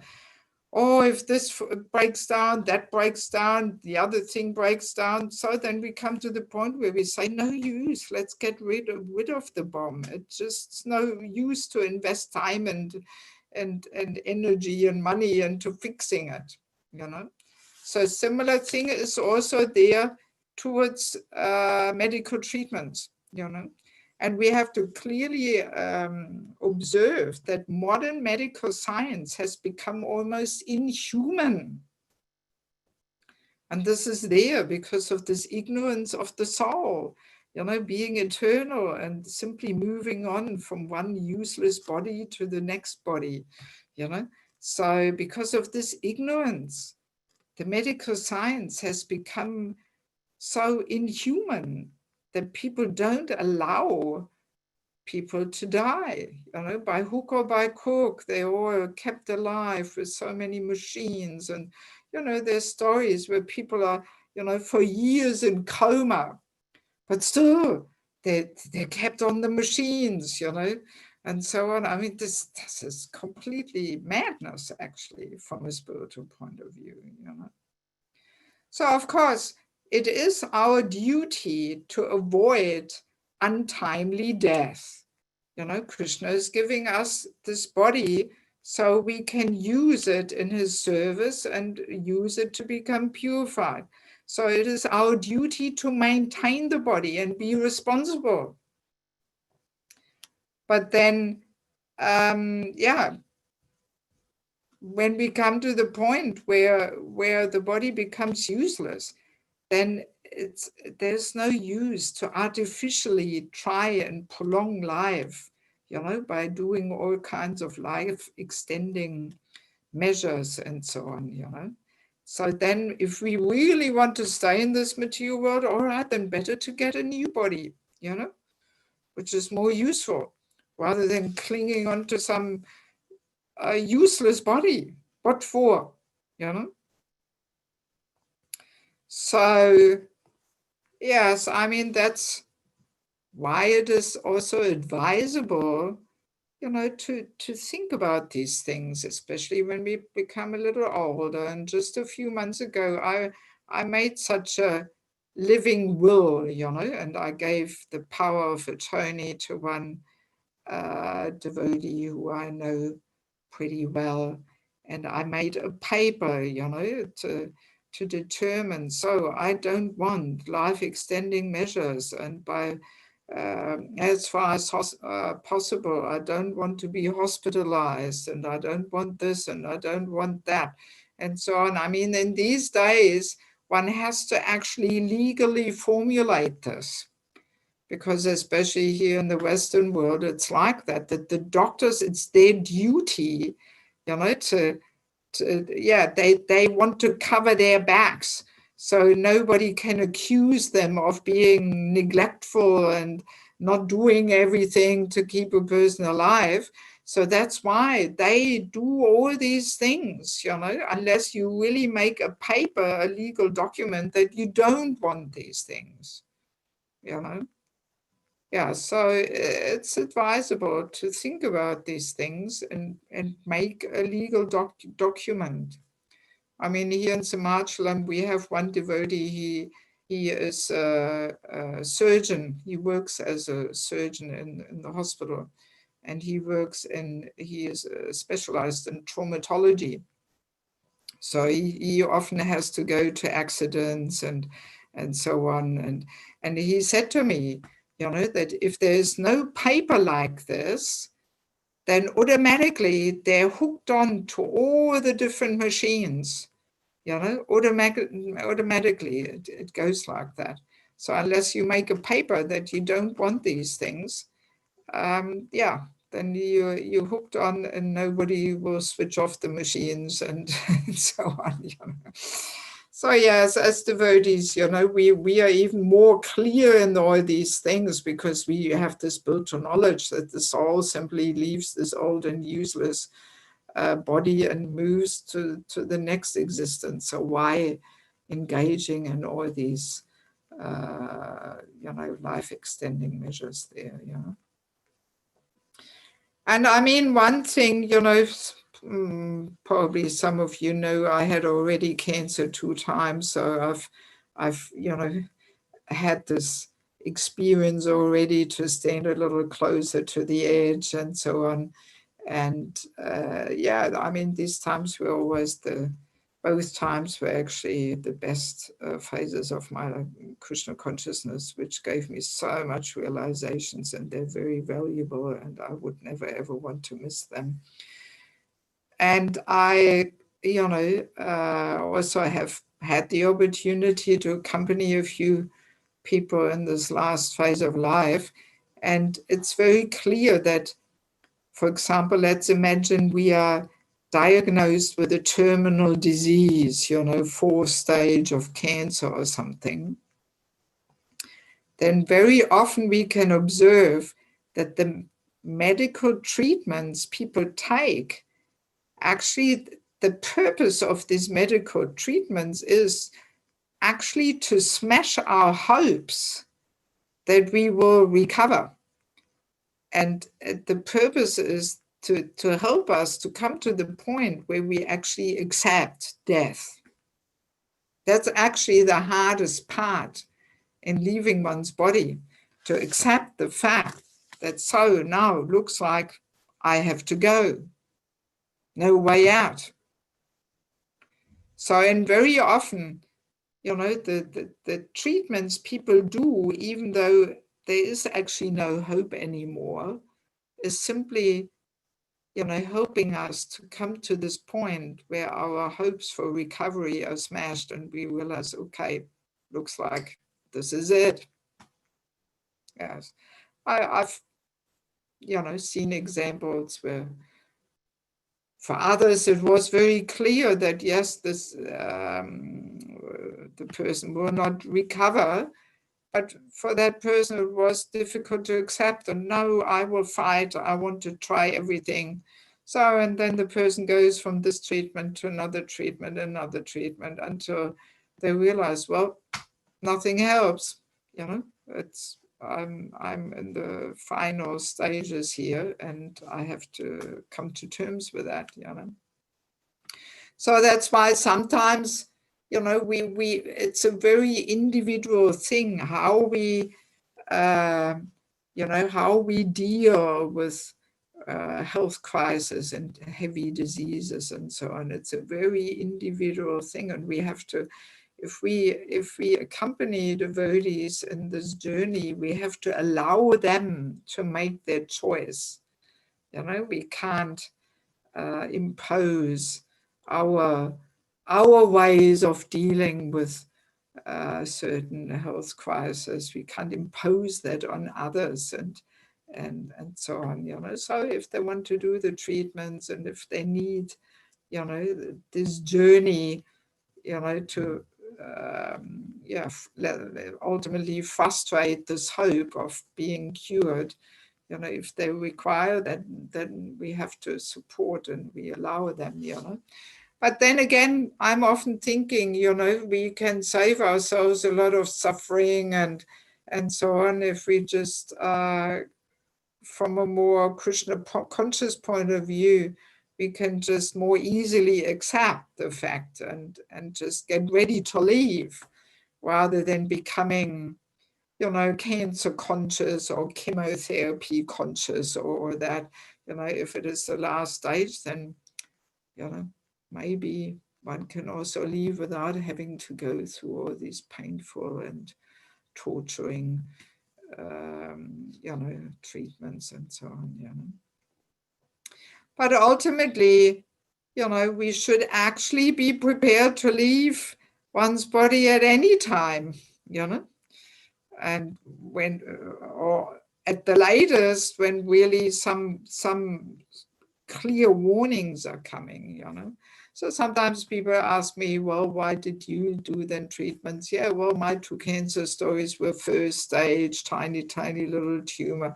So then it is our duty, to do everything to overcome the disease. If it is in the very, very beginning stage, and just by by Krishna's arrangement, it was discovered, and just some routine checkup before you even have symptoms and so on. That's the thing with cancer.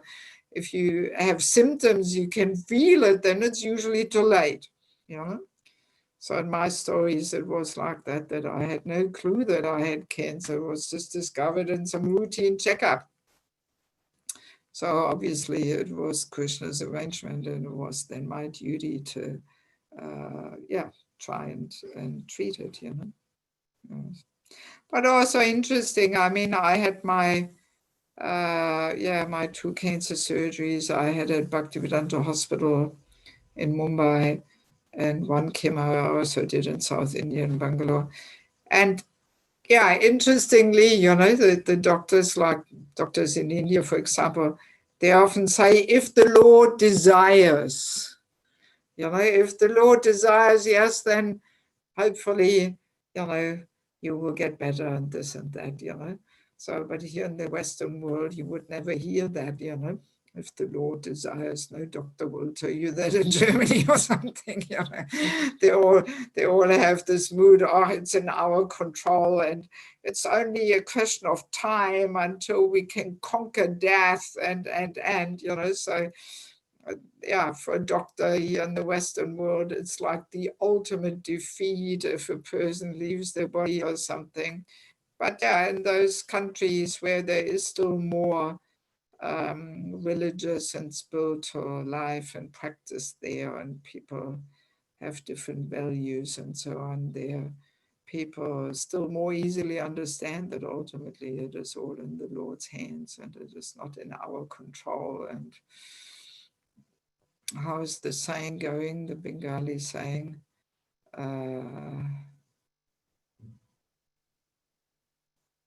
How is it going? Rakike. Oh, can't remember the Bengali. One part of old age, the memories are getting bad. But anyway, the English translation is, you know, if Krishna wants to kill you, nobody can save you.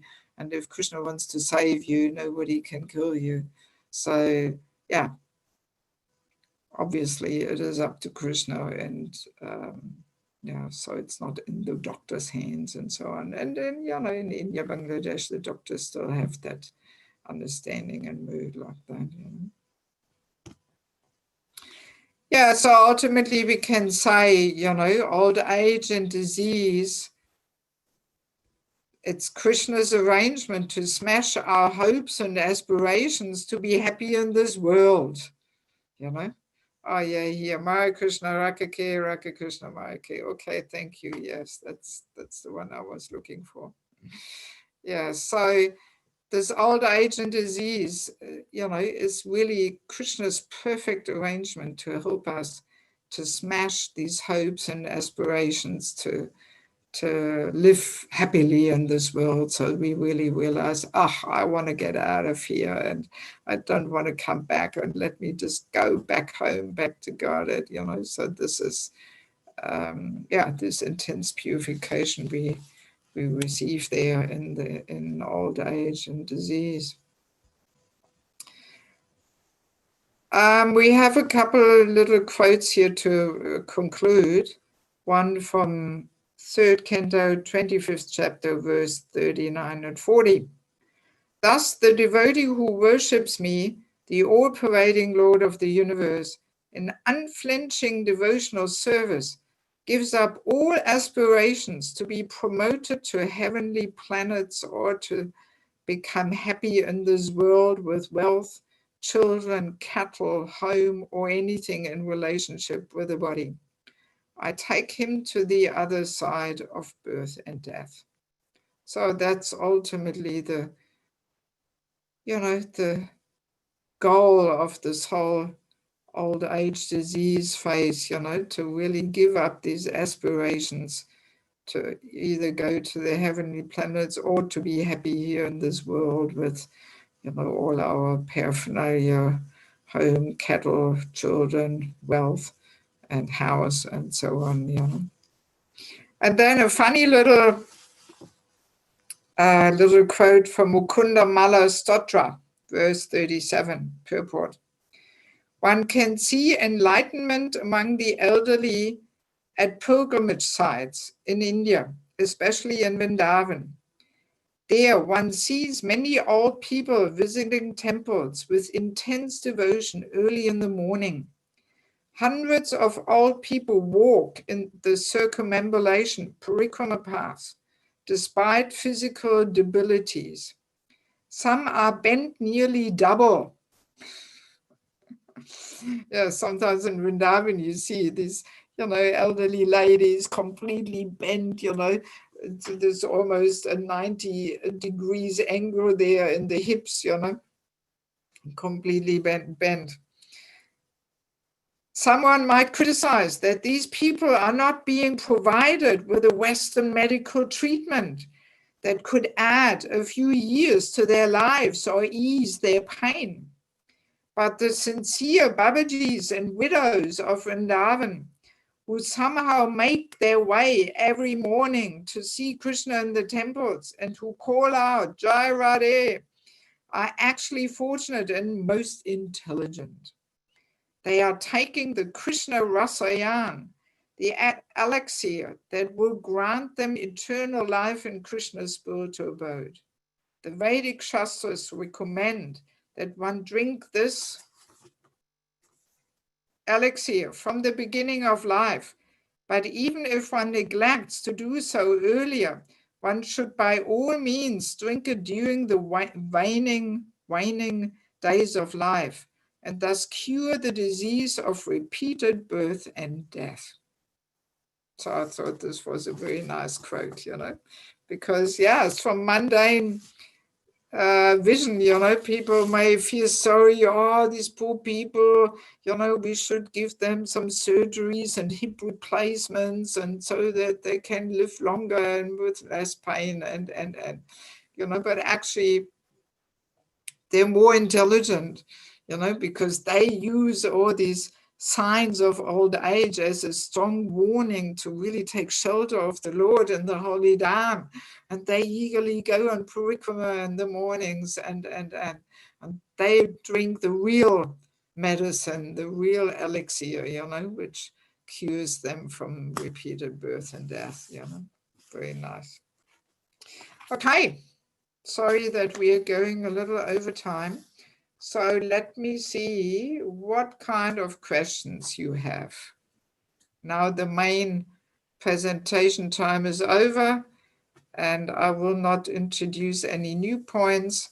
Saturday, same time, there we start with the whole topic of death, the final challenge, one of my favorite topics. So there's a few nice and interesting points. So please, who has to leave earlier, please be back on Saturday. So, and then Saturday, Sunday are the last two sessions of this topic. So let us see what kind of questions we have. Hare Krishna. Chaturika Sakhi Mataji asked, what about if, like you said, one goes to live in a little room in a temple and has to eat what they give?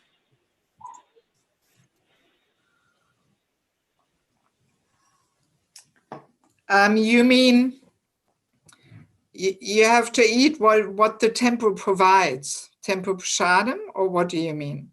Mm-hmm. Yes. Well, and you mean it's too opulent or something? Yes. Yes, you are unmuted, so you can talk.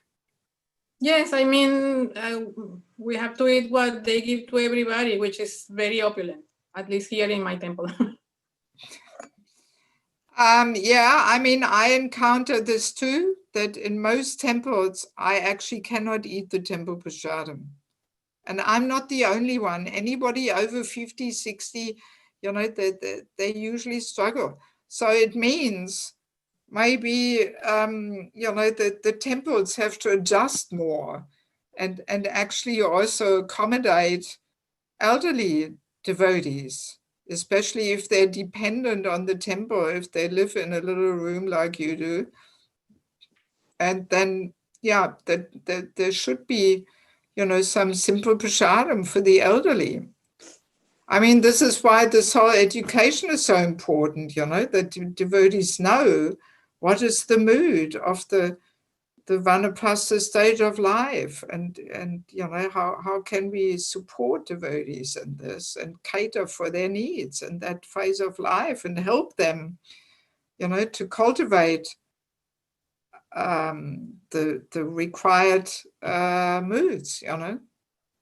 Yeah, so yeah, what to say? I mean, here in Simhachalam, somebody always makes me something, you know, just, I mean, I keep things very simple. They make me just one sabji, which is not all fried and swimming in oil or ghee or something, and a little bit of raw foods I have. So, and then I simply look what else is there. And sometimes there's nothing much else there, which I can also accept. But there's always some dal and chapatis. And then sometimes I take a little bit of the sabji, which is there for the common prasadam. But sometimes it's so heavy that I cannot even take anything of the common sabji, you know. But at least I can take the dal and some couple of chapatis, and I have one, you know, simple vegetable dish there, and a bit of raw foods, and like that I get by, you know. But yeah, I think it is, I mean, the topic of prasadam being so unhealthy, I remember this was also a topic in the devotee care committee, which I was in for some years, you know, that Priya Krishna Maharaj always made some big noise about this. He was in the devotee care topic too, devotee care committee too. And he really, you know, brought some attention to this, that our devotee prasadam is almost the most unhealthy diet one can imagine. You know, it's all sugar and fried and paneer every day, and oh my God, you know, yes. And sooner or later the bill comes, you know, for any kind of sense enjoyment, we have to pay the price. And as a rule, it is in form of health problems, you know. So, but this is, yeah, a big topic in itself. But I dare say, especially if there's, I mean, you are in LA, right? Los Angeles, if I remember correctly, yeah. So, I mean, there's quite a lot of senior devotees, Prabhupada disciples there. And yeah, would be good if the prasadam is a little bit adjusted. Well, you've got the nice restaurant. I remember when I was visiting there, I was taking from the salad bar there. So, yeah, but somehow. But not all the devotees have access to the restaurant. Yeah, I mean, it has to be discussed, you know, ideally it should be discussed with the management to make some facility for those who need some special diet and simple foods, you know. Yes. Anything else? What other questions? Yeah. Kirti Madhav Mataji asks, Hare Krishna Mataji, this is my worry. I cannot imagine my Vanaprastha stage. I don't have strength to travel even now also. Worry that health will spoil by that time. Is it preferable to do some yoga every day to keep body fit? Anyway, you just only got married, you know, so I suggest you mainly worry about how to improve your whole married life and keep that together, and not worry too much about details of Vanaprastha Ashram. You know, this is in 30 years for you, you know. So no need to worry too much about it. For you now and for your husband, it's simply interesting to have an outlook. What is this Vanaprastha Ashram all about? You know? So we have some idea, all right, after the Grihastha Ashram, there is another ashram, you know, and sooner or later I should be moving on, and there's no need to be so fearful Often people are very fearful, especially ladies feel very threatened by this whole term of Vanaprastha Ashram because there's so much ignorance there. And people think that it means husband just walks out and leaves the wife behind and so on, you know. So, but no, it's not like that. It's together, you know, it's a team thing. And there's so many different variations, you know. So, but about the details, you know, as I was saying, I explained it. A woman, it's not that a woman has to travel. She can stay at the temple or at the, you know, at her grown-up son, or if there's no son, then other relatives or some other arrangement can be made. So just wait and see until you get there. No need to worry about the details now. What else? The second question from Kirti Madhav. Hare Krishna Mataji, please accept my obeisances. You said we have to save our body from untimely death. How can we differentiate between timely and untimely death? How can we differentiate? Is it? Is that what you said? Yes. Well, we need guidance, you know. First of all, we need doctors, and then, you know, we need mentor, counselor who can help us to understand, you know. So very easily, as we always say, as long as we have material desires and attachments, we can't objectively understand our position and assess ourselves. So we need guidance, you know. But one thing in regards to health crisis and issues, one thing I also learned is that we have to take part in the decision-making process. We can't just put ourselves blindly in the doctor's hands and think, oh, they know everything and I just do what they say or something. No, we have to show some interest. We have to inform ourselves and we have to actively take part in all the decision making, because nobody is as interested in our health and our body than we are. So especially in these modern days where, you know, the doctors have hundreds and thousands of patients and we're just a little number there and so on, you know, we have to get involved and make decisions, you know, with the doctors together, you know. Yes, very important. And also my motto was always to actually preach to the doctors and nurses and so on, you know. Yes. Also, if we somehow manage to get a personal interest of the doctor in our case and in us as a patient, then we get better treatment, you know. So if we somehow manage to capture the doctor's interest, you know, then it is supportive for us. So, and what better way to capture a doctor's interest is than preaching, you know, bringing the Mahaprasadam and so I was always doing this. I was going always with bags of Mahaprasadam and distributed and so on and gave out books. And once we even had a whole preaching program in the hospital where I did the chemo in Bangalore. Yeah, I did a whole program there for all the doctors and nurses. And this was really ecstatic. This was really, you know, carrying me through the whole chemo that I had this meditation. Because when the first time I met my oncologist there in Bangalore, the first thing I did, I was giving him a whole speech about my attitude towards death. I wanted him to understand that, you know, I'm clear that sooner or later I will have to leave this body with chemo or without chemo, and that my attitude to death is completely different than a non-devotee's attitude. So I gave him a whole talk. And he was completely flabbergasted. And he was saying, oh, would you like to repeat all this in front of my colleagues? And I said, with great pleasure. When can we do it? And we planned a preaching program. And I printed up some nice invitation card I covered it up a bit because there was Muslims and Christians also working in the hospital. So program of gratitude, and cancer patient wants to do a program of gratitude to the staff.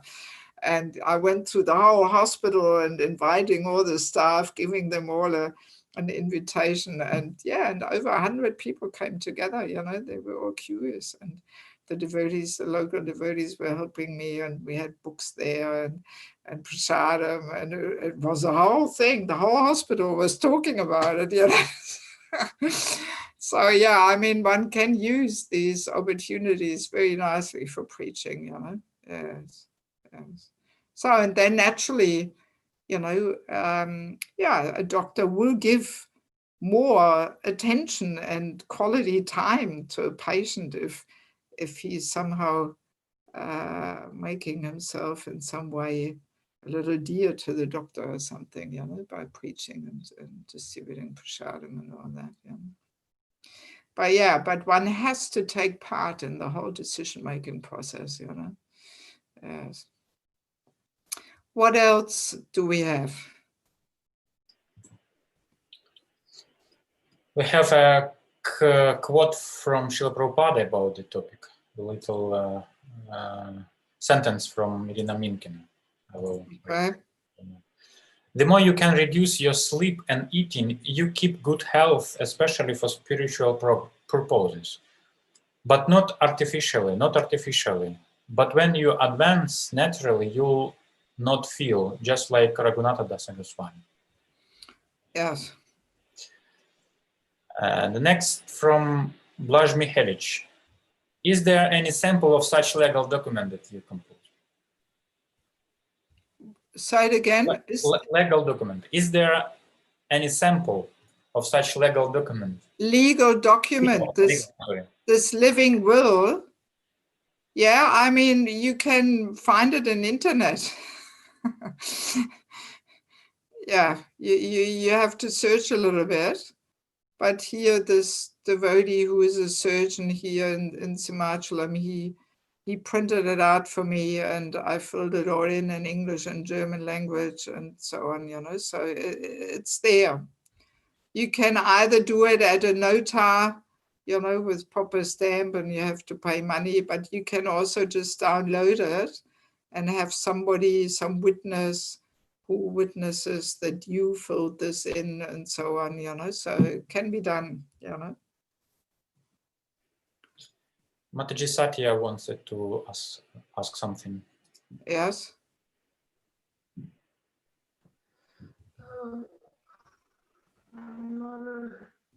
Okay, I just wanted to say one small thing about the hair. You were talking about the coloring hair. It really helps me because I had some conversation before with some devotees. Few devotees told me that we actually should color our hair for cover or preaching. color? Color. You say color. Color. Yeah. Color. Yeah.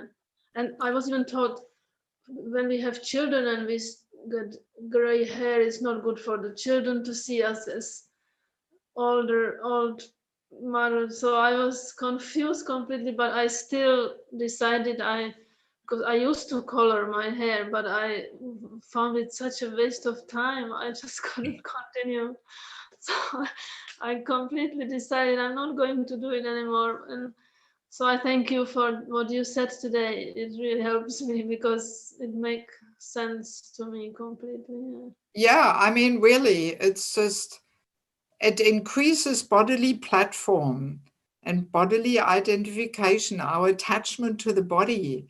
If we're so concerned about these things, and if we fight against all these natural indications, they're Krishna's warnings, you know, that, yeah, we are getting older, you know, and so on. Body is gradually falling apart. There's simply Krishna's ways of shaking us up and warning us, and then just to color the hair and try and look all young and attractive. It's, yeah, it doesn't really have a place actually in serious spiritual life, you know.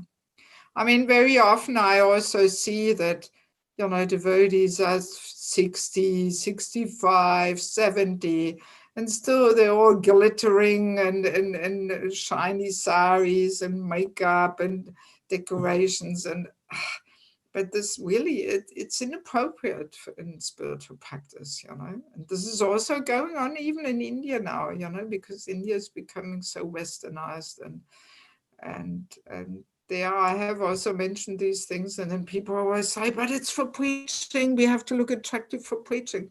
But no, I mean, you know, really simplicity and purity is most attractive, you know, and when we have to show the example that we are not so concerned about the body. And if we actually accept these signs of old age in a peaceful and a happy mood, then we look so much more attractive than somebody who colors their hair and they're all depressed and miserable because they're getting older and less physically attractive. So actually, you know, if we are happily accepting, then we are attractive just through that, you know, through that happy spirit. But if we worry so much and we fight against it and we get all depressed about it, then, you know, even though we may patch up everything, but still we will not look happy and attractive, you know. Yes. What else? There are no more questions from devotees, but may I ask one? Yes, Prabhu. Will books distribution locally have the same effect as traveling and preaching? That's a pretty different question. Will book distribution locally have the same effect as traveling and preaching? Yeah, on Vanaprastha, you said that we should travel and preach. But book distribution is also communicating with people, may be have the same effect or not? Well, I mean, see, the idea of Vanaprastha life is that you leave the cozy home. And not only for a few hours to distribute a few books locally, but overnight, you know, for 1 week, 2 weeks, 1 month. That's the whole idea about Vanaprastha. So whether you distribute books or whether you do this or whether you do that, that's in connection with the Vanaprastha discussion, that is secondary, you know. The main emphasis is on leaving the cozy home every now and again and becoming a little detached from your home, you know, because sooner or later we have to leave anyway. And if we leave our body and being so attached to our home, Prabhupada says, then we may come back as an insect in that home or something, you know. So we have to free ourselves from these material attachments. And the home is quite an attachment for people, you know, especially if they have lived for 20, 30 years in the same house or flat and they've raised their children there and, you know, and you've accumulated so much stuff there and so on, that there's a strong attachment there, you know. But that can be a temple or something. I'm not talking about home. I'm just talking about not traveling, because as I understand, the more older we become, the more harder to travel. Yeah, see, that's why ideally one should move to the Vanaprastha mood around 50, when we are not invalid yet, you know, when we are not invalid yet. If you start the whole concept of Vanaprastha when you're 68 or something, then it can become quite troublesome, naturally. So that's why Krishna recommends around 50. Prabhupada says it so many times, 50, 50, 50, you know, because when you're 50, as a rule, of course, there may be exceptions or something, but as a rule, when you're 50, you're still quite energetic and youthful, you know, and you can travel. So that's why Vanaprastha should be started around 50.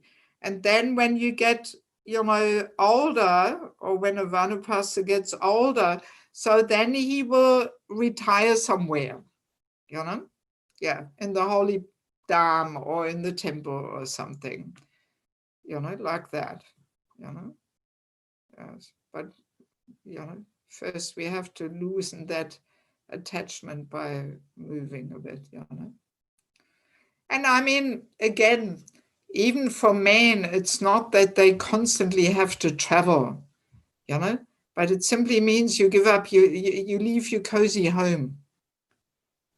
So that may mean you go for 1 or 2 months to another temple. You go to Kiev and you just simply serve there, and you stay in a simple room, either in the temple or maybe with some grihastas living next to the temple. You simply accept a very simple accommodation and you serve there. Even Vanaprastha doesn't mean that everybody has to be a preacher. Not everybody is a preacher. But even people who are not preachers and speakers, they should take Vanaprastha. So it means, like Shivam Swami and New Vajradhami in Hungary, he also has a Vanaprastha ashram there, and there's ladies there, they wear white, and they simply dedicate themselves to serving the deities for the rest of their life, and they live like in an ashram situation, sharing the room with one other person or something. So a similar thing can be there for men. So the idea is simply that we want to free ourselves from these family attachments and attachments to our cozy, comfortable home. And we accept a very simple, surroundings, very simple facility, and we fully absorb ourselves in service and in Shravanam Kirtanam. Whatever our natures and capacities and abilities may be, So it doesn't have to be traveling preaching. Can also be just serving here for 1 month.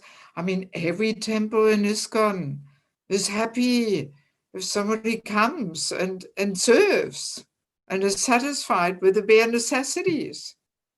Anybody will be happy about that in every temple, Yes, yes.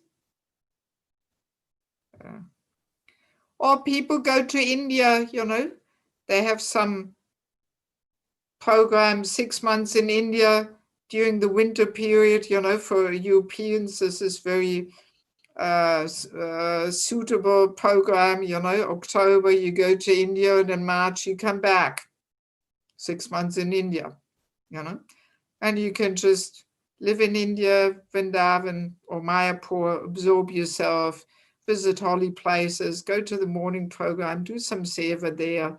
You don't have to always travel and preach or something. But, just spending 6 months in Mayapur or Vrindavan is of such benefit. Just the whole transcendental atmosphere makes it so much easier to, leave everything behind, all your attachments and cozy home, and you simply embrace the more simple and austere facilities there, and you just absorb yourself and visit all different temples, do some service and, like that, or study something, do some courses. So there's so many options there. And best is to, make this preparational step under guidance of a senior devotee who can see where's our nature, where's our capacities and so on. And then that person, can see and advise, especially if that person is also in the Vanaprastha Ashram already and has already some experience, Padma Mataji has her hand up there. Hare Krishna. Hare Krishna. So does it also mean to give up his business in Vanaprastha? Yes, it means that, yes. I mean, strictly speaking, we can say, as long as we are engaged in earning a livelihood, we are not really Vanaprasthas as yet. Yeah, yes. But I mean, it's a gradual preparation. A person may still have a business, but you can still cultivate these 3 points we discussed today of, cleaning out your flat or house a bit, getting rid of a few things, giving them away, selling, whatever, throwing them out, and gradually going in subdued colors, and gradually simplifying our diet. These things can be cultivated already a little beforehand, even if there's still children there who are dependent on us or something. If we are already around 50, like Satya Mataji's situation, she still has son, but, I can't remember how old you are. But in any case, these points can be already, these principles can be internally cultivated, and one can desire, one can strive to more and more fully enter the whole Vanaprastha mood and be able to get more opportunity to absorb oneself or fully dedicate oneself to serving, So it's a whole gradual preparation, and depending on our external situation, it has to be adjusted accordingly. So if there's still some, financial commitments, we may still have to support the children in their studies or something, so all right, we still may have to maybe continue with the business, but still we can cultivate the other points and then look forward, hanker to really come to the stage where we don't have to deal with business and so on, and ideally the traditional concept is that the grown-up children take over the business, they take over the business. That's the idea. So then we're free, we have so much time, and we can go to the Holy Land for 6 months or something, and the children take care of the business like that. Anything else?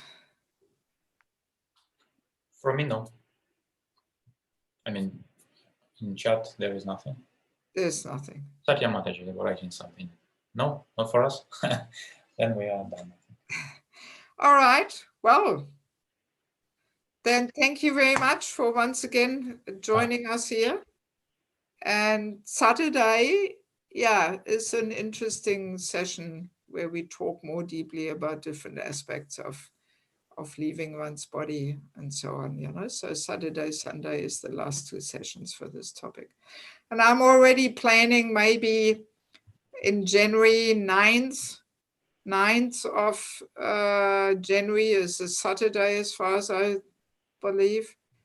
I'd like to offer the false ego course.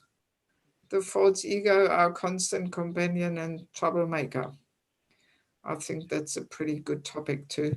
So we will announce it, and on that link you will always see there the announcement, or on the Facebook page of the Institute for Spiritual Culture, we will make a poster there and put it on and so on. But just to give a little preview of what we can do in January. Okay, so thank you very much. Srila Prabhupada ki, Samaveda Bhakta